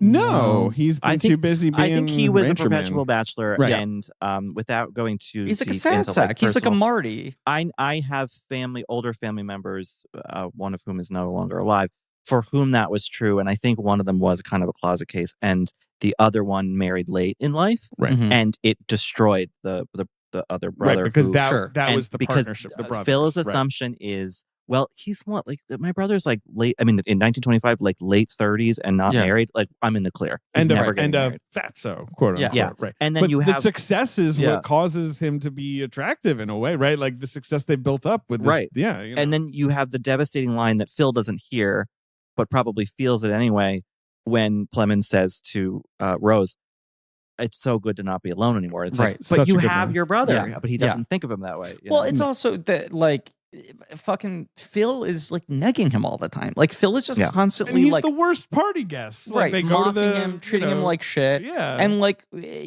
Clemens, what's George's character name? yeah. Is clearly a very sensitive guy and a thoughtful guy and intellectual guy, even if he's not good at expressing himself. And he's just like completely abandoned.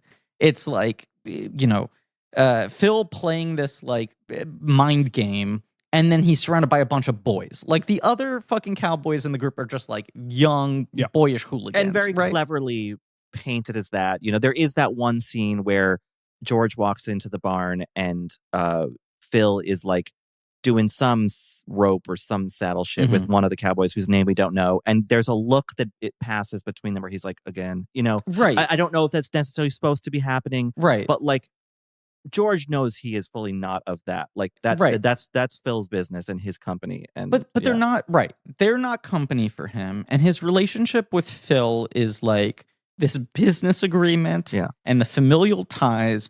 But Phil is just constantly trying to fucking keep him in check. Like it does feel like Phil is very aware of the fact that he has to threaten George's masculinity in order to get George to be completely beholden to him. Right. Right. So I think there's part of the mind game of just being like, you can't fucking marry anyone, you fat piece of shit. So the second Yeah. he meets a woman, I mean, Phil's response is that sort of like, what is this about? Is this about getting laid? You don't have to marry some old lady if you want to get laid. Yeah, I'll say I think that there's something, my coming out experience was obviously it wasn't in 1925 Montana, but like if you have a close male friend, if Mhm. you're a gay kid, a boy, I'm sure this is true for other people as well. Like there is a resentment then that can sort of blurt out when you realize that for straight people, not for every individual, It's just easy. you can just slip Sure. like this weird, kind of overweight bachelor who lives in his like this weird Crimson Peak mansion. Like, no, he can get married. Like he can find a lady in town. Yeah. And that's that. And Phil knows that like for him it's pretty much impossible because the one person he could do that with is dead. Like I just think there's something really like keenly observed about that. Well, yes, and that's why he sort of terrorizes Dunst, is that it's like she represents the thing that he cannot have. And he throws the like, you're an interloper, you're just trying to steal money. Right. He doesn't really believe that. Right. He's just mad that she's there at all, and he's trying to create a public reason for why he wouldn't like her that's like socially acceptable, Right. which is that he's suspicious of her. There's that. Phil could not make a home with someone he loved. Right. I do think he correctly sees in her that she is a sad and vulnerable person. Yeah. Now, obviously, He preys on weakness because he decides to just jab at that. Right. But like he could be nice to her. What if this movie was about him being nice to her? Welcome to my home. Make yourself comfortable. Marry me. Do you want to play the banjo? Obviously, like there are moments where you're like, they might have things in common, especially if he's this more well-read, right. Now I want Hallie Myers-Shire's Power at the Top. Nice boy. Yes. Yeah. Like 3 nice boys. And like one of the boys is a huge Bronco Henry fan. And it's like, wait, Your this? dad Knew Bronco yeah. Henry? Yeah. That'll be good. Candace Bergen's in it. You're Bronco Henry's daughter? Some more. So on Cumberbatch's last day of filming, his last shot, when Campion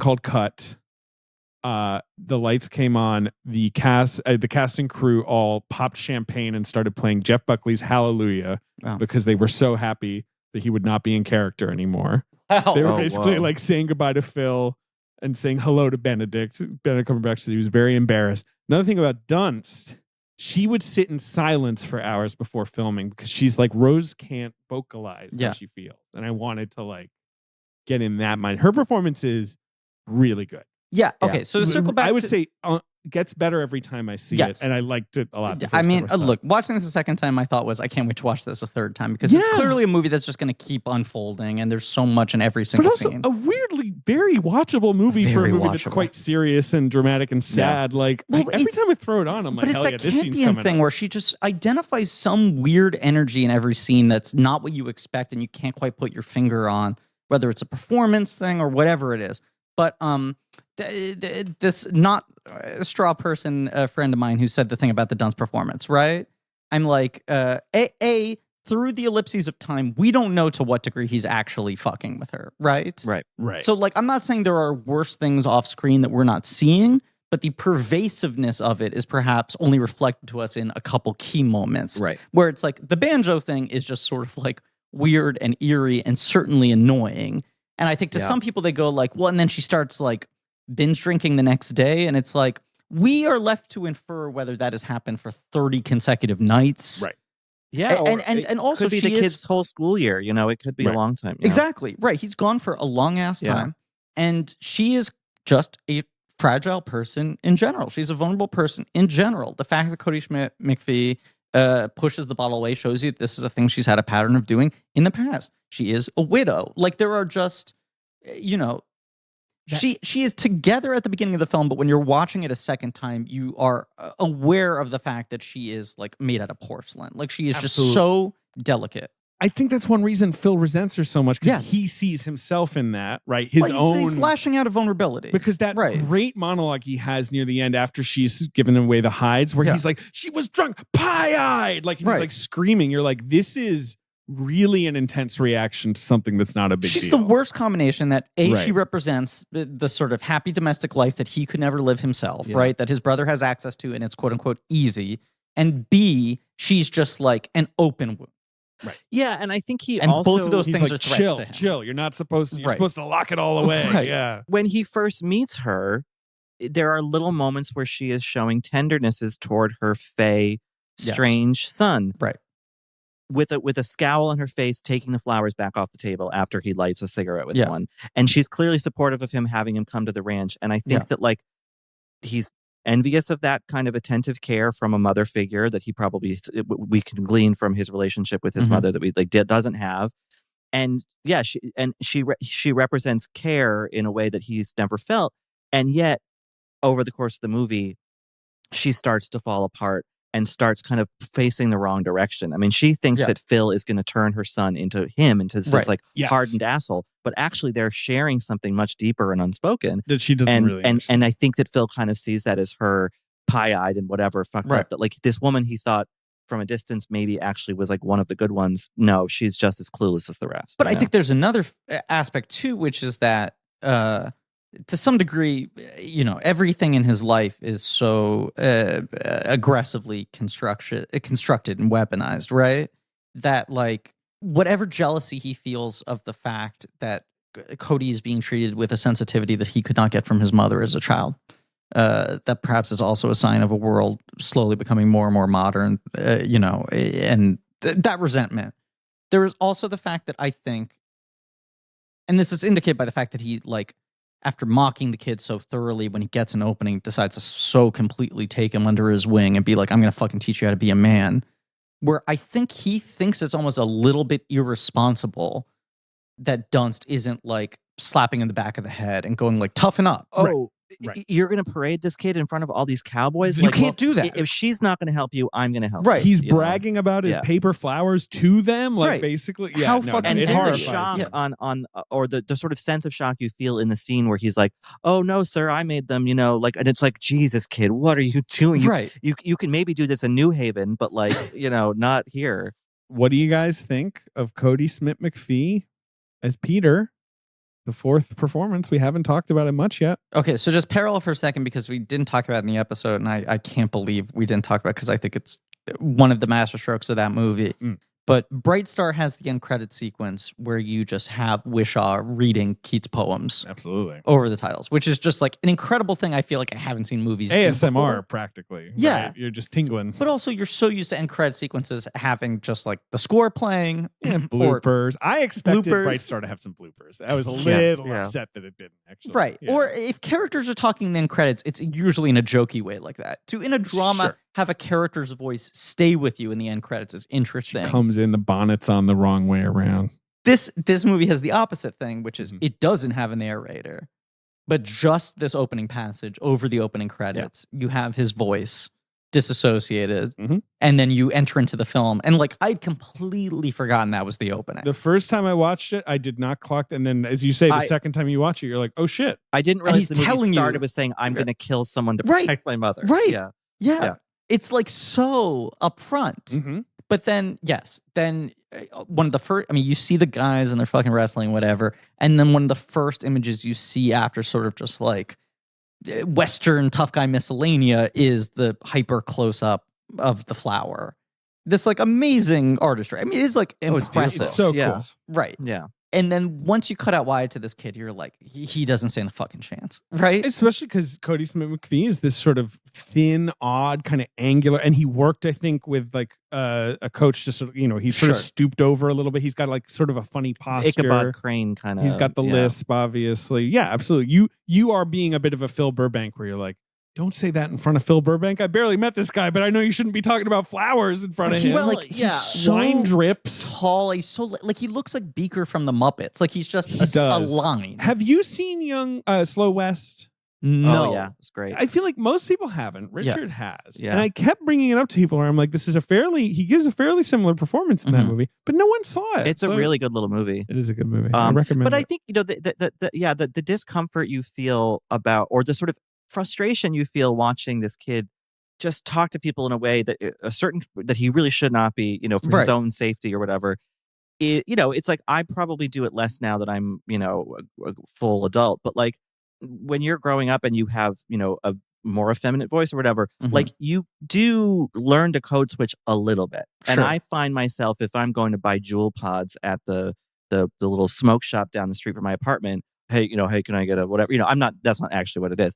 But, and the frustration that Phil feels, he's like, oh, little baby twink, you don't know the ways of the world. This is not, you can't get by this way. And he's right, but therein is the critique of the whole society that they're living in. Yes. But in the immediate terms, like, Phil is in a strange way toward the end, kind of trying to protect him. Those scenes are very arresting. That sort of back third of the movie where they're going out together. Which is what probably gets Kodi the Oscar. We're like all in agreement. We're talking before the record. It's that, but it's also the final reversal gets in the Oscar, it's the usual suspects thing where you're just like, assuming you win, he kind of owns the last 30-40 minutes of the movie, right? So you walk out of it really like thinking about him the most. and then the ending reframes his character so But much. he kind of had the wool over your eye. Right. That kind of thing of like, oh shit, this character was like operating. But it's in a way funny that, I wasn't that thinking like about. Spacey gets so much credit for The Walk. Who?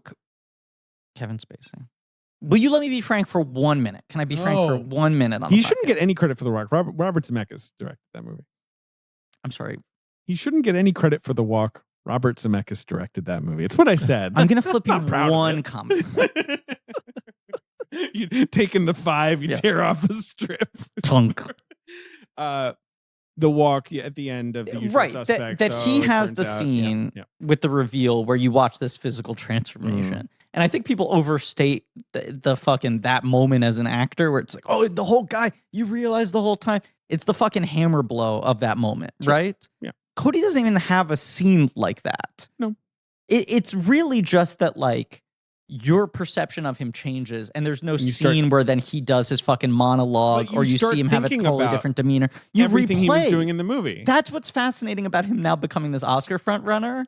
Is it's just a performance that like gains power the moment it ends when you then replay the scenes in your mind. Because even having watched the movie 3 times, I still can't determine when he decides No. to do it. No, he's Right. inscrutable. Because there is an unavoidable, a factor involved where the Native Americans come and Rose gives them the skins that like the hides. Like he couldn't have planned for that, No, but it works to his advantage because then he can be like, oh Phil, I have this, Yeah, it's such an opaque performance, like in a good way. Yes. That it's weird that it would win, an Oscar. but he's so maybe they don't. compelling and he's so odd. And as a certain of it, look, when I like him a lot as an actor. He, of course, is my beloved Paranorman. I think a very He is underrated voice Paranorman, that's performance. right. He is He's the lead, Paranorman. right? Yeah. But he was like, he was The Road was obviously like kind of his breakout thing. He's in Planet of the Apes, right? Dawn? He's in Dawn. He's in Yeah. the second one. Yeah. Yeah. He's very good in that. Yeah, he was supposed to play young Wolverine in X-Men Origins Wolverine and then didn't for some reason. Isn't it Troye Sivan? Yes. No, he's in it, but I can't remember if it might be. I think he's young. I think it's Troye Sivan.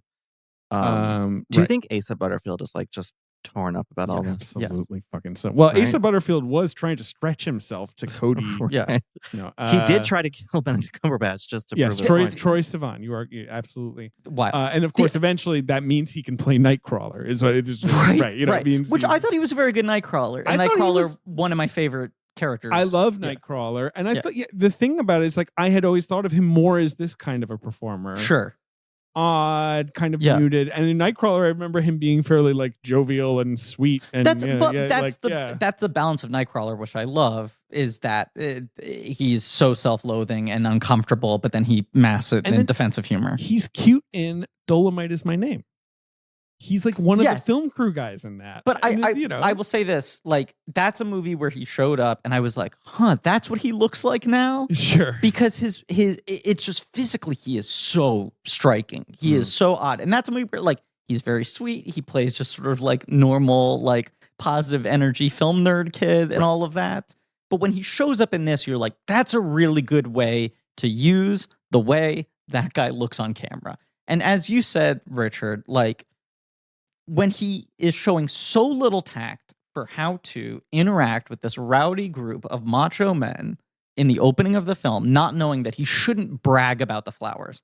Like, not only should he not put them out, not only should he not admit that he made them, he also shouldn't give them any more information beyond that. And he should avoid S's and not say it's for drips. Like all this stuff. And Don't say drips. like obviously, like we want a world where he can do whatever and be whoever he Right. is. But like in these narrow confines, like come on, like be. We've joked about this on our We Bought a Zoo episode 87 years ago, but where you're like, the fact that movie is called We Bought a Zoo makes it so hard to defend because it's like the kid showing up at school gets picked on wearing the worst t-shirt. And you're just like, change. Why'd you wear the t-shirt? Yeah. Don't wear the shirt. Right. I yeah. know you like it, but you Yeah. have to understand. like when my friends in high school, you want to play Magic the Gathering? I'd be like, right, yes, but Yes, Not I would love to loudly. play sports.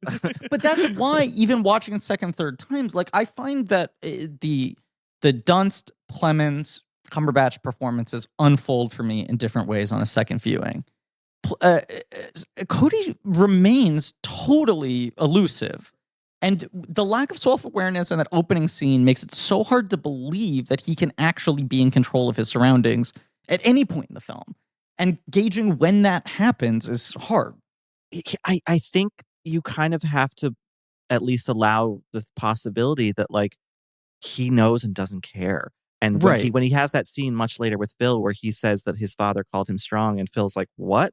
And you're like, no, he is though in his way. And Phil is so flummoxed by that because it is this decidedly cowboy stoicism kind of strength. That's how he's defeated, right? Yeah. He cannot see this kid as he can't see him coming. Equal. He's developed an alternative form of strength. I mean, this is why he has weaponized his critical thinking skills into forms of defense, right? And viewed that way, the scene in the restaurant is like that kid like being the strongest person in the room. Right. Like, no, I'm going to say whatever I'm going to say. And I'm going to tell you I made these flowers. I don't care. The only problem is laugh at me, I'll poison you. Fuck his you. mother. Like, that's the thing. It's sort of, it splashes onto her, even though he does seem kind of impervious. And weirdly leads to everything happening because it's how George ingratiates himself to her. And see, this is the thing with this fucking movie. You can zoom in on any one scene, unpack it for 2 hours. Yeah.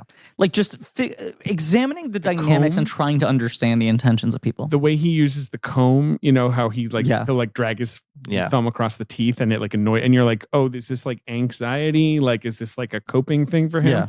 And Kodi Smit-McPhee was like, that's how I want you to think about it. But I think about it as his methodically thinking through step by step what he's thinking he's going to do next. Like, that's what I wanted the comb to be. That's cool. It's pretty cool. That's cool. Yeah, it is. It is just kind of funny that he's probably gonna win, and he's a very good actor. It's a good body of work, but I don't think has been thought of in that like, well, clearly this is one of the greatest young actors. Yeah, he's very respected. He works constantly. He's worked in all sorts of different things. Yeah. But I feel like he was never on those lists, even like compared to someone like Asa Butterfield, who just like started as a kid and was fucking like running the table and all these guys, and then was earmarked for Spider-Man, and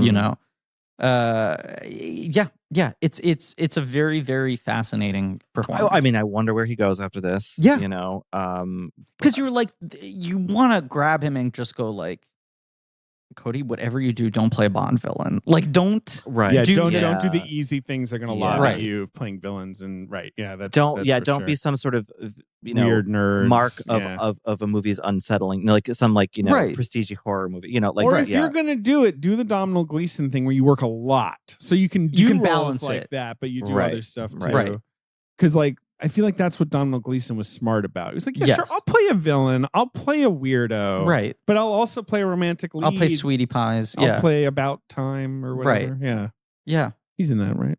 That's him. Yeah, it's him. My dad. That's a great movie. Johnny Greenwood did the score to this film.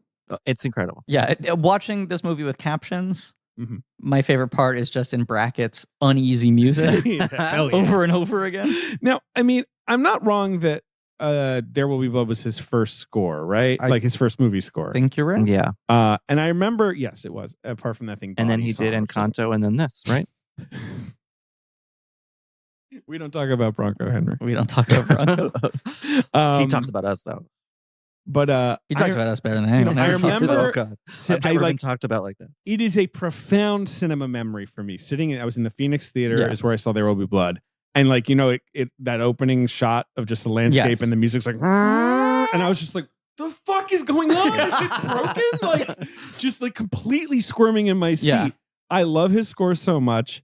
I love that he'll kind of vanish for a few years because he doesn't need the money. Sure. He's not a working composer in that way. Yeah. He's in this band called Radiohead. I don't know if you guys have heard of it. Mm-hmm. And then he'll just pop back in and do the Spencer and Dog score this year. And you're like, these are both distinctive and wonderful pieces of music. Was there a third score this year, or was it just those two? Those two. Okay. I mean, the thing he did before that, his most underrated score, obviously the Phantom Thread score is incredible, but the You Were Never Really Here score is so good. You need to tell me that. I know, which I think was just him emptying metal cans down a staircase, but it's incredible. But then there's the main piano theme in that movie, which then they replay on strings and whatever. I listen to that score all the fucking time. It's a little bit of a jangly listen if you're just taking a walk. But I'm saying there are these incredibly romantic tracks on it in between the ones that sound like Metal Machine music. Yeah, absolutely. Yeah, no, he's probably going to win an Oscar too, right? I mean, I hate to predict this movie winning all these Oscars. But here's what's funny about it is you're like, she feels kind of unbeatable for director, right? Kodi probably has it by default. And then you're like, she probably wins screenplay. But then in all these other categories, and then you're like, there's a very good chance it wins Best Picture. It would be sort of considered the odds-on favorite at this point. But then the other categories where I'm like, well, Will Smith probably has it locked up unless Dog is so unstoppable that they give it to Cumberbatch.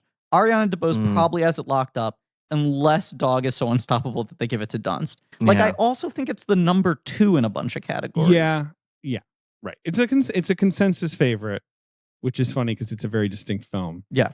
But it makes sense. Well, I mean, this is such a trite thing to say, but it's like, when I saw Power of the Dog, back last summer, like, everyone was so excited because it was like, oh, finally something for Kirsten Dunst. It's definitely going to be her first nomination. She could easily win. Yeah. We knew dimly that West Side Story was out there and that Anita is a role that, is kind of hard to argue with in terms of, winning an award. But like, it's just so silly that they're even being thrown into comparison. I mean, like, it's just a different fucking thing. Totally different thing. And that's no fault of Dunst or whatever. It's, it's just that, like, I think that they will want to spread the wealth and like they want to give something to West Side Story, and that's an easy one. And just as they, they could, maybe go to somebody else, but I don't think so. I will say this to Dunst's credit. I mean this entirely as a compliment to her. There is a version of this role where other actresses could have played it and had an easier walk to winning an Oscar by blowing out some of the breakdown scenes. Yeah. And I think it is to Dunst's credit, and the performance and the film will age better because of it, that she doesn't go for the huge fucking Oscar clip. And it's a very, very well-observed, specific, humanly rendered portrayal of this person rather than the overly dramatic Oscar version of it. I'm realizing the third thing Greenwood worked on was Licorice Pizza, which I believe he has some brief involvement with. Oh, right? He composed one piece of music for it. Right. Just real. Sorry. No, I knew there was another one. Yeah, I think there's like, it's like mostly 5 obvious. minutes of, right. Yeah. He made all the waterbeds. He had the hose. Ben, you haven't talked. You like Dog. Yeah, I mean, I could have used more quiet tension. Not enough. Not enough for me. Too many Tension got a little hijinks. too loud. Yeah, exactly. A little too loose, a little That's too loud. the thing. It was Yeah. loud. Exactly. Yeah. Loud I had to noise. turn the tension button down on my remote. Yeah. Or up, I guess I wanted. Anyway. What do I want to say about it? I mean, are we at the end of the episode? I mean, We're not winding really. down. We're winding down. Okay. Do you want me to refer to my notes? Please. Okay. Ben's taking out a notepad. Okay. Smoking in bed when he's listening to them kind of have their first Fumbling night, sex. their first slumber Yeah. party. Yeah. That is a really cinematic moment of peeping. Yeah. I never know what he's going to say. Me neither. And to think he was just going to let that go unsaid. He had it written down on a notepad, and if you hadn't asked him, I wasn't setting him up. I had no idea. we he had a no dang idea. notepad. You never know. He didn't have the energy of call on me. I have something to say. I was just kind of realizing like Ben's been quiet. Yeah. Peeping of the ears. It's a good point. We rarely think of the peep of the ears. Right. Yeah. No, I mean, it's, historically, I would say there's probably a lot of that going on. I mean, the walls are thin. There's not that much going on. A lot of other noise. Well, that older maid is definitely, Genevieve Lemon. Yeah. Sweetie herself. Yep. Right. Yeah. Oh my God. Okay. And another thing on my Thomas note. and Mackenzie, obviously, we haven't even mentioned her, but she's in it, I assume, just to work with Jane Campion. And- It's not and a I big think role. it's New Zealand It was a tax school credits, assignment. She was sent there by her teacher. Now you have to go be in Jane Campion's movie. Work study. Oh, rats. Okay, Ben, note number 2 on the notepad. She tells a story that is, very era appropriate. It's like a fable about the coffin with the hair the growing. hair full of There's Yes. something about that was so striking to me. It's such a side. I don't know how it would necessarily relate. It's maybe 'cause gray you only at the end. Well, no, That's what they- it's gray only at the end. yeah. That was just a moment that to Eerie me, dream thing. it's just like there's so much dense. Her films are so dense. There's so much going on that even just that little moment, I don't even know what it says about the story. Look, the title itself. You're watching the whole movie, and you're like, why the fuck is this thing called Power of the Dog? Someone's not looking at the shadows in the mountains. This is my point. And that's this bonding moment for him where Such he a like huge. Cumberbatch plays that so well. you see too. the dog too? Right. Yeah. Yeah. Where he's like, did someone tell you? Like, that I mean, obviously it's a biblical verse. deliver my sword from the soul, my precious life from the power of the dogs. I don't know my Bible. I don't really know. Or my darling in the film. Yeah, right. Which is meant not in like a romantic. Sure. It's a different. Yeah. But yeah. It's from the Psalms. What does it mean though? I don't know. It means basically it's kind of protection from oppressors and enemies. Right. Phil is deeming this necessary. He has to get. I mean, sorry, not Phil. Peter has to get rid of Phil to protect. But his mother. I think there's also stuff about inner demons and closeted things. You know, like let me kind of destroy the thing in me that's hounding me. Let me destroy it in others. What I believe the psalm is he's asking God to deliver him. And I do think that the final couple of shots, from that him reading the psalm to the end, like, I mean, maybe I'm totally off base, but I'm like, I think that George needs to be a little worried.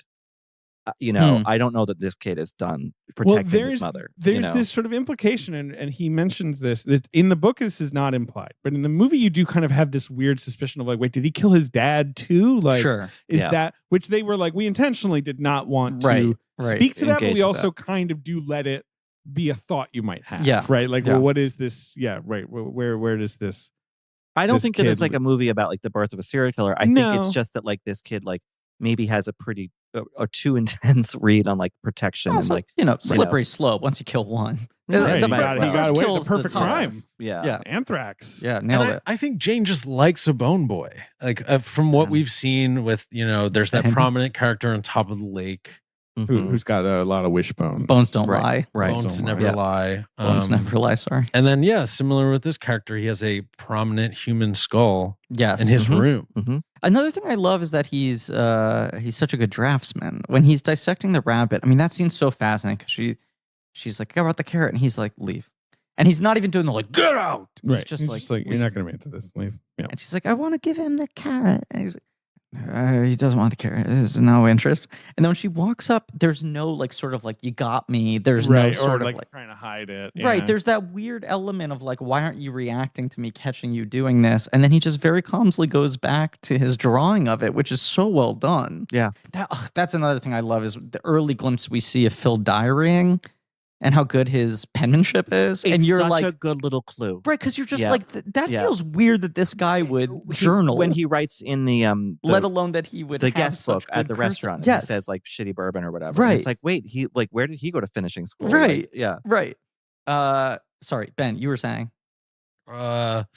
Clemens fits. Good hats. Nice sort of nice big wide hats. His like the suits, the era appropriate suits. He's looking like a fucking snack. Wow. Clemens is looking really good. Ben wants to chow down. Wow. I want to chow down. Call Ben Kiki Dunst. He's hungry. I'm hungry. I have a funny Clemens snack story that I'll tell you off air. Okay. Wow. Yeah. Interesting.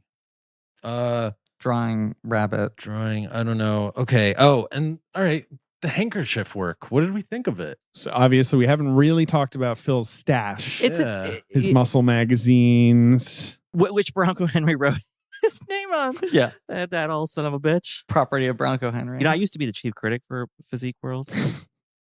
But they folded. It is such a funny thing to think about, like in a pre sort of like openly pornographic industry, that there'd be things where it's like, no, I just buy magazines where I admire the human form. Right. It's a nudist journal or whatever. And people would have. And it's funny that like even back then people were like, no, we know what it's for. Yeah, like, right. There was no hiding. We're gonna like pretend it's not. Right. Like, right. We're not making these so people can like admire like people's the anatomy, basically. But you're like, what are the articles like in those? Because obviously everyone who buys them knows what they're buying. Short stories. It was a good, we had a good time. Truman Capote. And, we were proud. Everyone who's buying them. There would always be a Roz Chast cartoon. Yeah, of course. She's so funny. Yeah. They know what they're getting, right? And then I feel like I'm going crazy looking at this butt. But then I left because everyone signed this letter about cancel culture, and I was like, it was just. Well, they also did they pivoted to video, right? That was the other thing they did. Yeah, so Jim Spanfeller from Geo Media bought us, and and then we all had to move to LA, and so we took buyouts. It was, they wouldn't give you right, and which coincidentally happened right after the unionization. It was like immediately they're telling you, oh, you moved to LA, no relocation costs, or you lose your job. Ben, sorry. No, it's okay. There was a moment there watching the movie where I thought when the Native American father son they have a box, I was like, are they like, where is this movie about to be like them reckoning with the porn that was found in the woods? Oh wow. Like that's what I truly Yeah. thought was about to happen there for a moment. Yeah. I mean, obviously that wasn't the case. The power of the Do we mags. think that but that's vintage porn in the woods. Like, My that's the oldest porn in the woods it's I've woods porn. seen. It's like finding your dad's Playboys or whatever, but it's woods porn. My question is, so there's a scene where Phil catches the kid look like where he's bathing or whatever, and then he chases after him, whatever, and then shortly thereafter Phil decides to kind of change his tack and be like, we started on the wrong foot, whatever.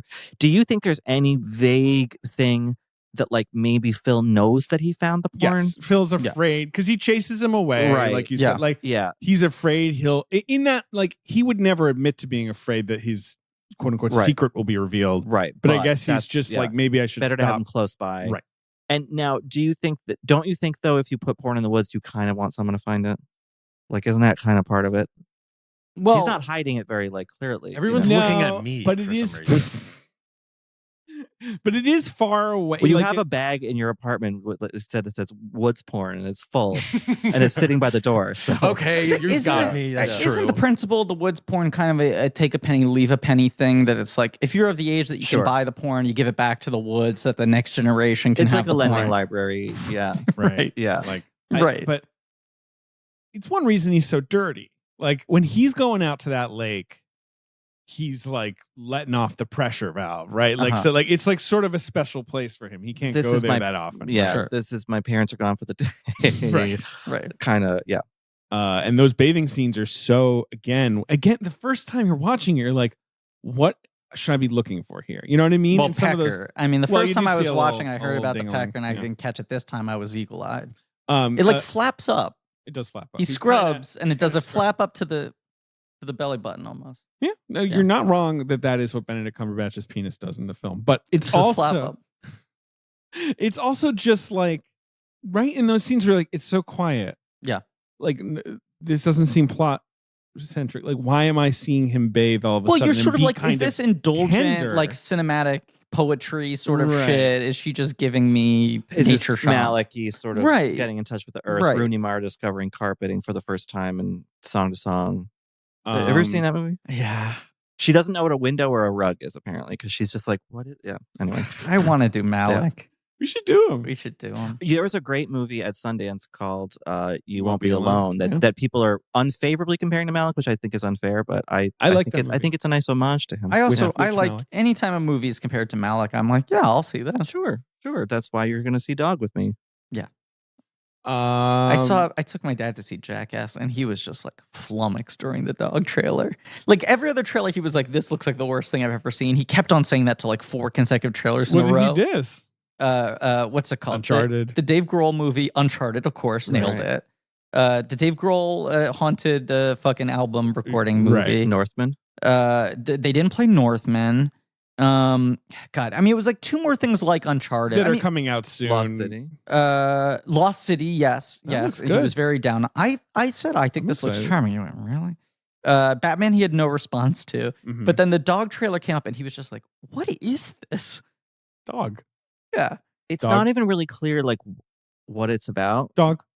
It's just about dog. The poster has a really annoying tagline. Do you have it handy? I'm trying to find it. Written, directed by Channing Tatum. So it's not about Dog the Bounty Hunter. It's not about Dog the Bounty Hunter. Here is the poster's tagline: Channing Tatum. Mm-hmm. And then there's a picture of him sitting in by a pickup truck, and there's a dog in there too. And the tagline is: "A filthy animal, unfit for human company." And oh boy, dog. Isn't dog, gross? And feels really like dated. I don't know. I mean, the movie is, I don't know if you guys know this, but it's a prequel to Alex Garland's film Men, which is coming out next. Oh, good. I don't know. Anyway, one last grace note on Jane Campion, who we are wrapping up here. Unless Ben has any more notes? What's this? Okay, yeah. What did you guys think of the film? I liked it. Yeah, very good. It's good. Yeah, thought it was good. Okay, all right. Well, then should we just stop recording? No. Carry on. What did y'all think of the significance of the mother giving the rings to Kirsten's character at the funeral? I could not figure that out. I'm assuming it's his, and this is my guess, like that she was like, he was such a monster to you that here you go. I think that might be some of it. Yeah. Right, some sympathy. Yeah. I think she might also maybe see in her the faintest possibility of grandchildren, and so she's trying, like Trying to bridge the gap. That's the weird thing, is that Phil, I think, kind of, despite his irascibility, was, I think, the favorite of the parents. Yeah. Or the kind of golden, because he's the smart one, right? And I think that, like, now that he's gone, she's like, I have to turn somewhere else, and like, Right. Okay, that makes sense too. Yeah. Right. I think she was still holding out hope that Phil would like continue the lineage at some point. Yeah. For sure. Yeah. He's impressive. And when the freaking governor comes over with his wife, he's like, I want to meet this guy. Yeah. I keep hearing about it. and it's implied that that Phil's mom, that she and Bronco Henry were like roommates in New York City, right? And they had two wacky friends. I mean, Richard? Clink. 5. Oh. Wow. Ben, anything else? Nah, that's it. Wow, the notes are done. I just want to say, well, we're done with Campion. We will be doing China Girl. We haven't recorded that episode yet. So I suppose we'll have one more dip. Mm-hmm. But we're wrapping up. One more dip in the lake A with the very handkerchief. fun miniseries, in my very opinion. fun. So fun. Yeah. The next thing she says she's doing is starting a pop-up film school in New Zealand. She's going to have 10 students that she teaches movie making to, Mm-hmm. with Netflix's support. I guess they Cool. gave her money to do this. I am always for She's basically like, I'm Netflix full of wisdom, spending money on anything like that. Right. To Totally. sort of like Mitigate the Yep. other stuff. But I mean, she's 67. For every Red Notice, there must be a film school run by Jane it's Campion. carbon neutral. Yeah. She's Exactly. 67 years old. Like, she could absolutely make more movies, but she does always sort of seem like someone who's like, well, when something feels good, I'll be interested, right? Like, it's not like she's like, I'm about to go work on X. Yeah. But it'll be very interesting to see what she does after this. The depressing stat that was getting thrown around yesterday at the time we were recording the first this. one was nominated for 2 directing Oscars. Ever. Wait, I don't know why people are shocked by this. There's like 5 total. It's not shocking, but it does make you realize that so often it was the exact arc she has, where it's like you make this breakthrough and then they go like, fuck, is this going to be the first female director who builds like a body of work that is held up in the pantheon by, the literati at the time? And what often happens is, like Sofia Coppola, everyone turns on Marie Antoinette, and then the next couple are just like, I don't know, is that like and like we are all in this room people who like Sofia Coppola's movies, but she has never returned to the heights of Lost in Translation, much in the same way that like with the crossover to the general public and the Oscars and all that sort of shit, much in the same way that like Piano cast this incredibly large shadow over her, over Campion's career. Yeah.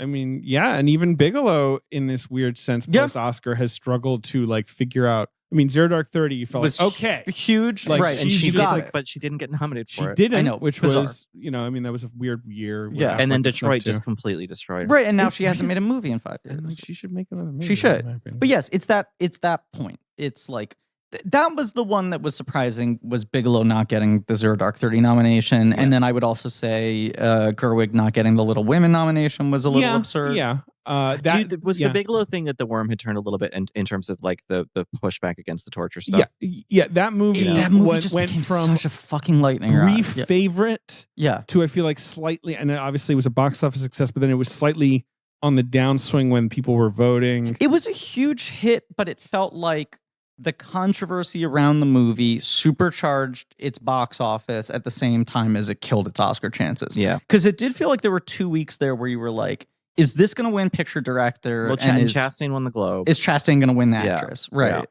And then it all dissipated. I don't know. That's a movie we've already spent 2 hours talking about. Right. I mean, Gerwig missed that nomination, but like it was Bong Joon-ho, Tarantino, Scorsese, Sam Mendes for 1917. And Todd Phillips for a movie called Retired Bit. Don't know that one. Right. That's the one I was hoping. But obviously that movie made $1 billion. Yeah. Obviously there was a Bradley reason Cooper's Retired Bit, the one he produced? Yeah. Anyway, but no, it's very exciting. Obviously, she got another nomination. I agree with you, Griffin. She could probably do whatever she wanted now. I just have no idea if she's probably waiting for something that intrigues. I don't know. Yeah. Curious to see what it is. Do we want to do rankings here, or do we want to do them in the China Girl episode? No, I think we should do them here because this is dropping after the China Girl episode. Fair enough. No, you know what? It's not. Oh, China Girl is actually dropping 5 days later. So Save it. okay. I mean, it'll Save be on it. the Patreon. That's the only thing. Will people be mad that we paywall People our will rankings? Be mad. People I've got be a ranking. mad. I'm going to say this. This is the hardest ranking I've ever done. interesting. Now, can I just say something? You can say People be mad. I'm really glad Online. you said that. This is another thing my dad said to me the other night. We Life. went to see Jackass. He was like, "Do you feel like everyone's just like really mad these days?" It's like every time I pick up the phone, I think someone's angry. Pete's got the pulse of the nation right He's now. I gotta pretty say. tapped in. I thought it was a pretty striking insight from my father. Do you guys not consider this movie to have box office? I was about to ask about that. Unreported? It's unreported, obviously. but Even it's- for the theatricals, Yeah. like because it wasn't it like Yeah. IFC and or I guess yeah, they but don't have to Netflix report just it. 4 walls. They just don't, They yeah. just don't report box office. Right. but- And like with Red Notice and shit, they'll like sort of talk about it, or I guess Right. it's playing in enough theaters that those theaters individually report Can stuff report and they it. get a rough estimate. Yeah. But like something like this, there's no fucking reportable number. The right? only Yeah. the thing is, we can do the box office game for the week it came out, but we did just do it because it's the same weekend as Benedetta. Well, then never mind. Yeah, then never mind. What were well, the I'll top tell you 10 anyway, movies it's- on Netflix the week it premiered? Red Notice. I wonder if can you look that up?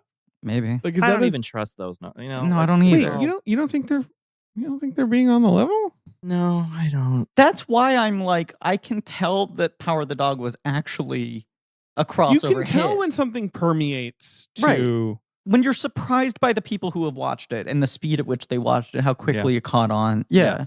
Well, I'll tell you, the top 10 movies on Netflix right now. No, it's a bunch of bullshit. I don't even want to get into this. But Remember when Miss Sloan was on there for like 3 months well, this year? she took on the whole industry by mean, herself. they were- Listen up, people. These things are obviously impossible to tabulate, but I remember reading some article that was like, there's a chance that Secret Life of Pets 2 is the most watched movie in Netflix history.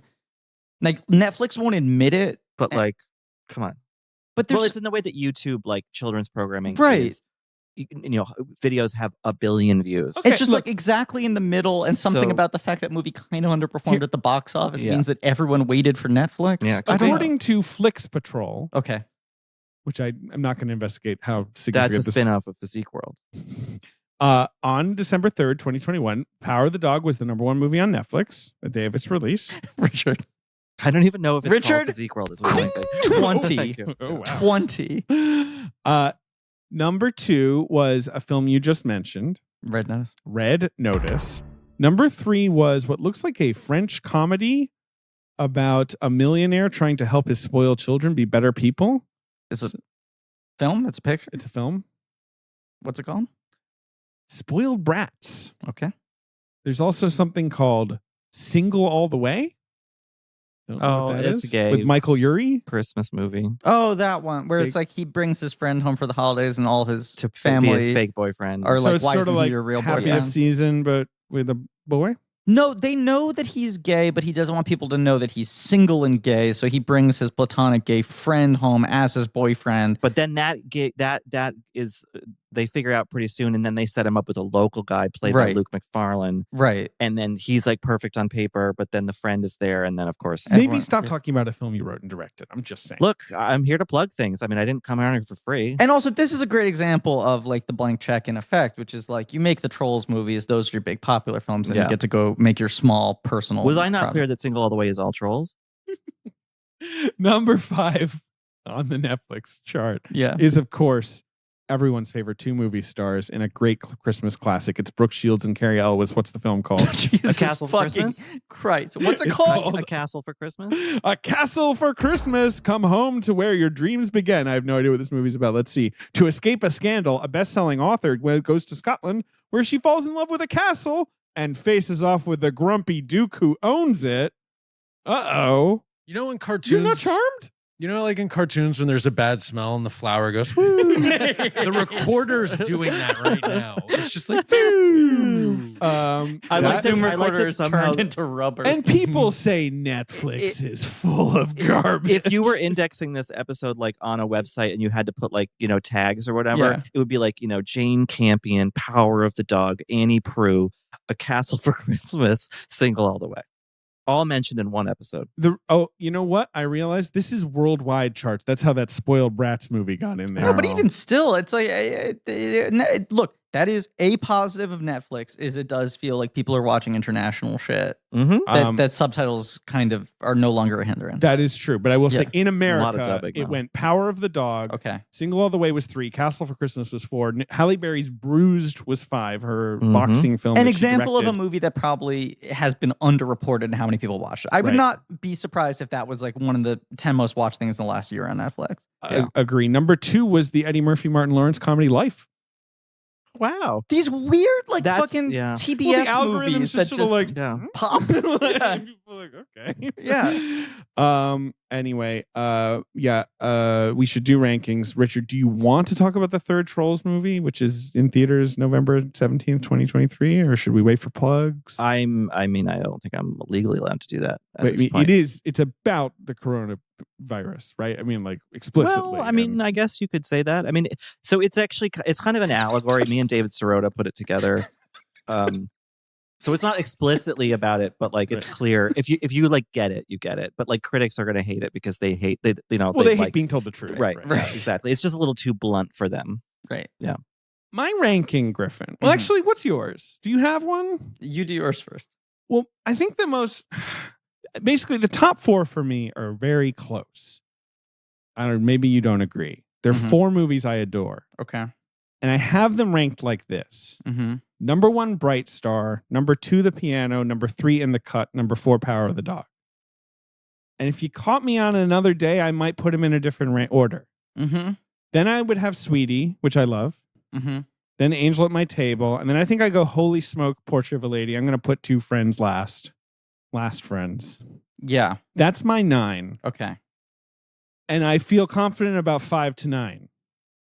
But I don't about 1 to 4. 1 to 4 is sort of tough for me. I'm like, how do I not have The Piano number 1? But I love Bright Star so deeply. I mean, she's one of your favorite filmmakers, and you've seen all these movies more times than I have. A lot of them are fresh watches for me. My list might be somewhat different than yours. I'm going to go bottom up because I find it easier to organize that way. 2 Friends is last. Wow. No disrespect, but also they're kind of stepping on our territory. Yeah. So actually, maybe they should watch it back. Then I go Portrait of a Lady. Which is on fire enough for you. It's the only other one I'm not like pretty gripped by, right? Because even I guess you kind of have to by default put Holy Smoke next. Sure, but I'm pretty fascinated by that movie, and it stuck with me a weird amount, even though I think it's a mess. Okay, sure. Then I would go. See, this is where I may be different from you. Whatever. It's fine. I go Sweetie. Then I go Bright Star. Angel at My Table really surprised me. I love it. Then I go Piano. Then I go Power of the Dog. Power of the Dog. Arf, arf, arf. Oh, I forgot In the Cut. You did. In the Cut goes in between Angel at My Table and Sweetie. Okay. I'm sort of losing the thread here, but I guess that's 5th. I can't. 2 Friends. 9th. Portrait of a Lady. 8th. Holy Smoke. Then I go Sweetie 6, In the Cut, Angel at My Table, 4th. Bright Star, Piano, whatever. I don't know. I'm sorry. I think you already just jumped Bright Star a couple spots. I but think that's I did. I don't know. Listeners, figure it out. Top of the Lake remains my favorite thing she's done, but I still haven't watched China Girl. No, So we're who going to knows if watch that that changes. soon. Okay. You guys don't rank Billboard Dad or Winning London or Passport to Paris? We try to be very specific about TV doesn't fit into main rankings, but it's tough with her because fair enough. Because Billboard Dad didn't play festivals. Well, it was out of competition. It was a market screening at Cannes, but yeah, It was in the basement. it was in the Marche. Yeah. Along with 4 Bruce Willis movies. Richard, do you have anything to plug? No, just the VF stuff. Obviously, I have a review of Power of the Dog written in a pre-festival haze many months ago. If people want to read it, I actually think very differently about the movie now than I did then. But no, that's it. Just read VF. Listen to Little Gold Men podcast. Remind me what your number 1 of the year was. Oh, Worst Person in the World. Good pick. Yeah. Same. It's a good movie, and it got an Oscar nomination I didn't expect it to. Which is really that was exciting. a very pleasant surprise. I thought that maybe Renata might squeak in there somehow, but it was just too, I was too crowded. I'd but- love to see it, but Yeah. guys, Ricardos. I'm like 85% done with it, and I'll send it to both of you guys. I've almost successfully compiled the entire Worst Person in the World soundtrack as a playlist. Ooh, I want it. When I saw I, that- I've been yeah. waiting to finish it to tell you. Oh, that's I'm almost incredible. done. Please, yeah. Yeah. 'Cause when I Because saw that, it took a lot of work, because there's a lot of fucking songs in that movie. I was so obsessed with the Waters of March Same. cover. At Been the listening end. to it on a loop. And when I was at Cannes, you had to get if you were an American, because they didn't accept your vaccination QR code, you had to get a test every 2 days. And for whatever reason, maybe it's just France, the people administering the test were these beautiful French 26-year-old guys. Mhm. And so I showed up, that song blaring in my headphones, weeping, and I'm like, here's my info. Can I get my COVID test, please? And he looked at me like I was crazy. So I'm eager to have that soundtrack. I have almost all the songs now, and I'm trying to get the order correct. What was your number one of the year, Griffin? I just saw that. Yeah. And so it's still settling for me for a little bit. As of this moment, there's still some other things I need to see, a couple other big ones. My number one is still French Dispatch, which I am on, and I love it. About. I mean, I love that that's your number one. Yeah. But Worst Person in the World is maybe the closest threat. French Dispatch completely flaming out at the Oscars was interesting, but I think anyone at Telluride could have told you that was going to happen because it went over so badly there. The other thing that's wild is that people were like, I can't believe it didn't even get cinematography or costume or art direction, all this stuff. And it's like, Grand Budapest is his only movie that has ever performed in the craft categories. It is bizarre for how much he is thought of as Mr. Visual, craft, bespoke, what have you, that his only other nominations are writing and fucking animated for any of his films. Right. He's never gotten an acting nomination. Nope. Not even Hackman, which people Budapest is the only one that got other categories. It's bizarre because it feels like, yes, he should be getting those fucking Nightmare Alley kind of nods. I think it should have gotten at least 4 craft nominations. Yeah. Yes, it's absurd. We have a special guest plug. That's right. From a friend of the podcast, John Hodgman, who left a voicemail that I would like to be play. Back on the show. What are we doing? I know, we're idiots. Fucking idiots blowing this fucking celeb. Okay, so Ben, I'm going to play this and then I'll send you the track. Swap out. So you can drop it in. Yeah? Okay. Hey, Griffin. Hey, David. It's John Hodgman here. Come in. Remember the old days, how we know each other and everything? Hey, I'm sorry to use the blank check voicemail account for this, but Griffin hasn't been returning my texts, and I sent a guy over to his apartment to hand deliver a letter, but he escaped by shinnying down a pipe in an alley. So I don't know why he's avoiding me. But Griffin, I love the fact that you're Orko in He-Mans of the Universe. I've enjoyed seeing you promoting that on your social media. I'm a little concerned that you've spent no time promoting your role as Lance in Dicktown, the animated show on FX and Hulu that I created with David Reese, another blank check guest. Lance, your character, that lovable juvenile delinquent, Lance. You remember we made the costume for you in the big plastic Lance head. You agreed to go to at least 35 cons in 2021. I mean, you didn't agree to it. We signed it. You didn't. But I mean, it was clear the intention. Hey, don't worry about it. It's all water under that bridge that we burned. Because guess what? March 3rd, Thursday at 10 p.m. is the season premiere of Dicktown Season 2. And also, Griffin, you're in it. Lance returns. Remember, you recorded it. So no big deal. You can make up for lost time by giving us your podcast for 4 weeks. We'll just do a hybrid, blank dick Checktown or something like that. Okay. Or maybe you could just mention it and play this voicemail maybe. Hey, everybody, it's me, John Hodgman. Check out Dicktown Season 2 on FX on Thursday nights at 10 p.m. starting March 3rd. Hulu the next day, and check out Season 1 at bit.ly/DICKTOWN. Always be plugging. That's Dicktown. Thanks, everybody. Come in.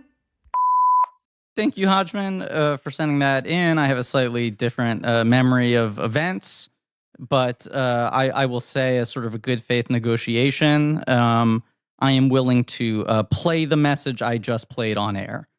So not going to give him the podcast for the month. He can have it. No, come on. All right, fine. We don't have much else going on. Not going to do the conventions, but I will agree to do what I just did. Dicktown's so good. It's a great show. It truly is a great show, and I say that for season 1, I was only in one episode. In animation, you feel a lot more divorced from the process, and it was recorded a while in advance. It came out during the pandemic, and it was one of the few pandemic shows that really captured me and distracted me and amused me, and it's really good. And I have more to do in this season, including as John spoiled riding a motorcycle. But I think it's really good, yeah. And if you like the Hodgman Rees episodes, then you should like these episodes of a cartoon that both of them are on. That I'm in. Actually, you're not in it. I'm not in it, but I do love this show. Anyway, funny way to end our Campion miniseries. Perfect. Look, sometimes a giant network owned by a giant company announces that they're premiering your show in 4 weeks with no advance notice, and you have to scramble and text a bunch of your friends and ask if you can be fit into their podcast in any way. He's welcome to come on the Physique World podcast because it's Absolutely. been pretty dormant of late. But he will. Huge following. Yeah, Hodgman's been getting get him yoked back on the too. show. Hodgman's cut these fucking days. This is messed up. We'll figure it out. We'll get him back on. Richard, you're the best. Yep. Thanks for having me. It was fun. A good movie this time. Arf, arf. Yeah. Richard 10 Lawson. Wait, you didn't? The Big 10. Oh, I know. Isn't that amazing? Yeah. You and Bo Derek. We're going to start calling you I've skipped all her episodes. I'm sorry. Richard Bo Derek Lawson. It is wild that we've had Bo Derek on the podcast that many times. Exactly. Always talking about Dudley Moore movies. Always. Of course. Always. It's weird that we also keep on picking that many directors who have worked with Dudley Moore. Anyway. You know who she's married to, right? Bo Derek? Mm-hmm. They Who's got she married last year. Oh, I know. Or 2 years ago. Who? Aiden Shaw, right? John Corbett. Really? Isn't that crazy? That's kind of She's cool. only 5 years older than him. Remember You'd when she think was it was on that show, Hawaii, with Jacinda Barrett from Real World London? Anyone? Wild. No? Wild. No. Wild. But I remember wild, just in the wild stuff.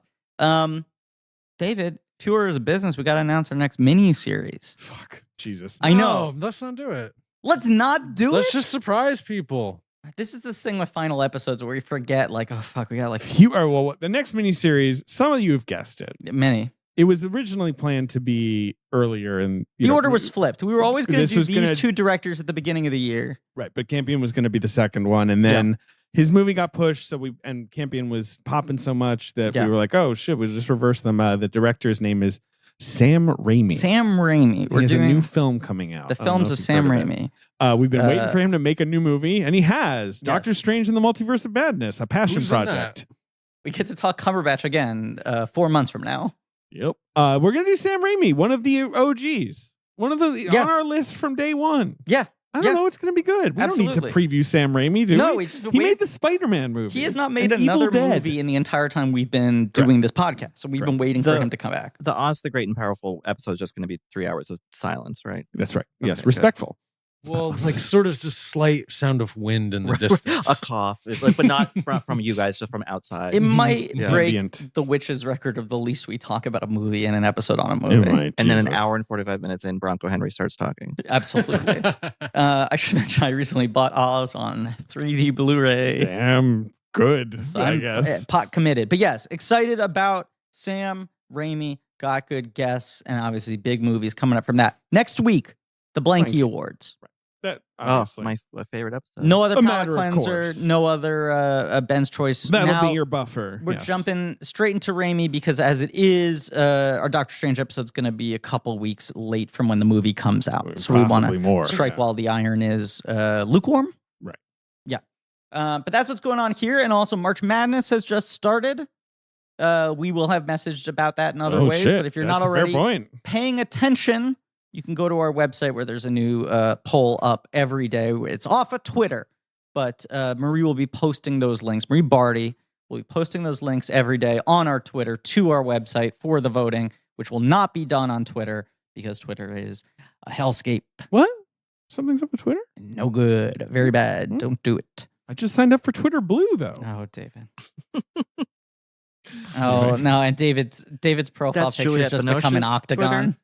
What if you make an NFT of the fucking you watching the Interstellar trailer? Yeah. I'm, to be clear, not going to do that. But just what just is- to be, yeah, right. Yeah, but oh, whatever. right. I'm sorry. We can't joke Just about to be NFTs clear, I on this think podcast NFTs anymore. are stupid. Yeah, we hate them. Yeah, they're bad. Bad, dumb. They are. They're dumb. Yeah, I Yeah, don't like we them. don't like them. Jesus. This is starting to feel. Did anyone else feel like at the end of the episode the guys were saying they didn't like them too much? Do they secretly love them? No, we don't. All right. Any other orders of business? I don't think so. March Madness. Dicktown premiered 3 days ago. March Madness started 6 days ago. Blanky Awards Blanky's are in a week. Sam Raimi, Raimi in 2 weeks. 14 days, and then I don't know. I don't know. Good. Remember to take a walk and drink water and all Touch that. grass. Touch grass, if you will. A permanent reminder. And I want to remind you all to rate, review, subscribe. Thank you all for listening.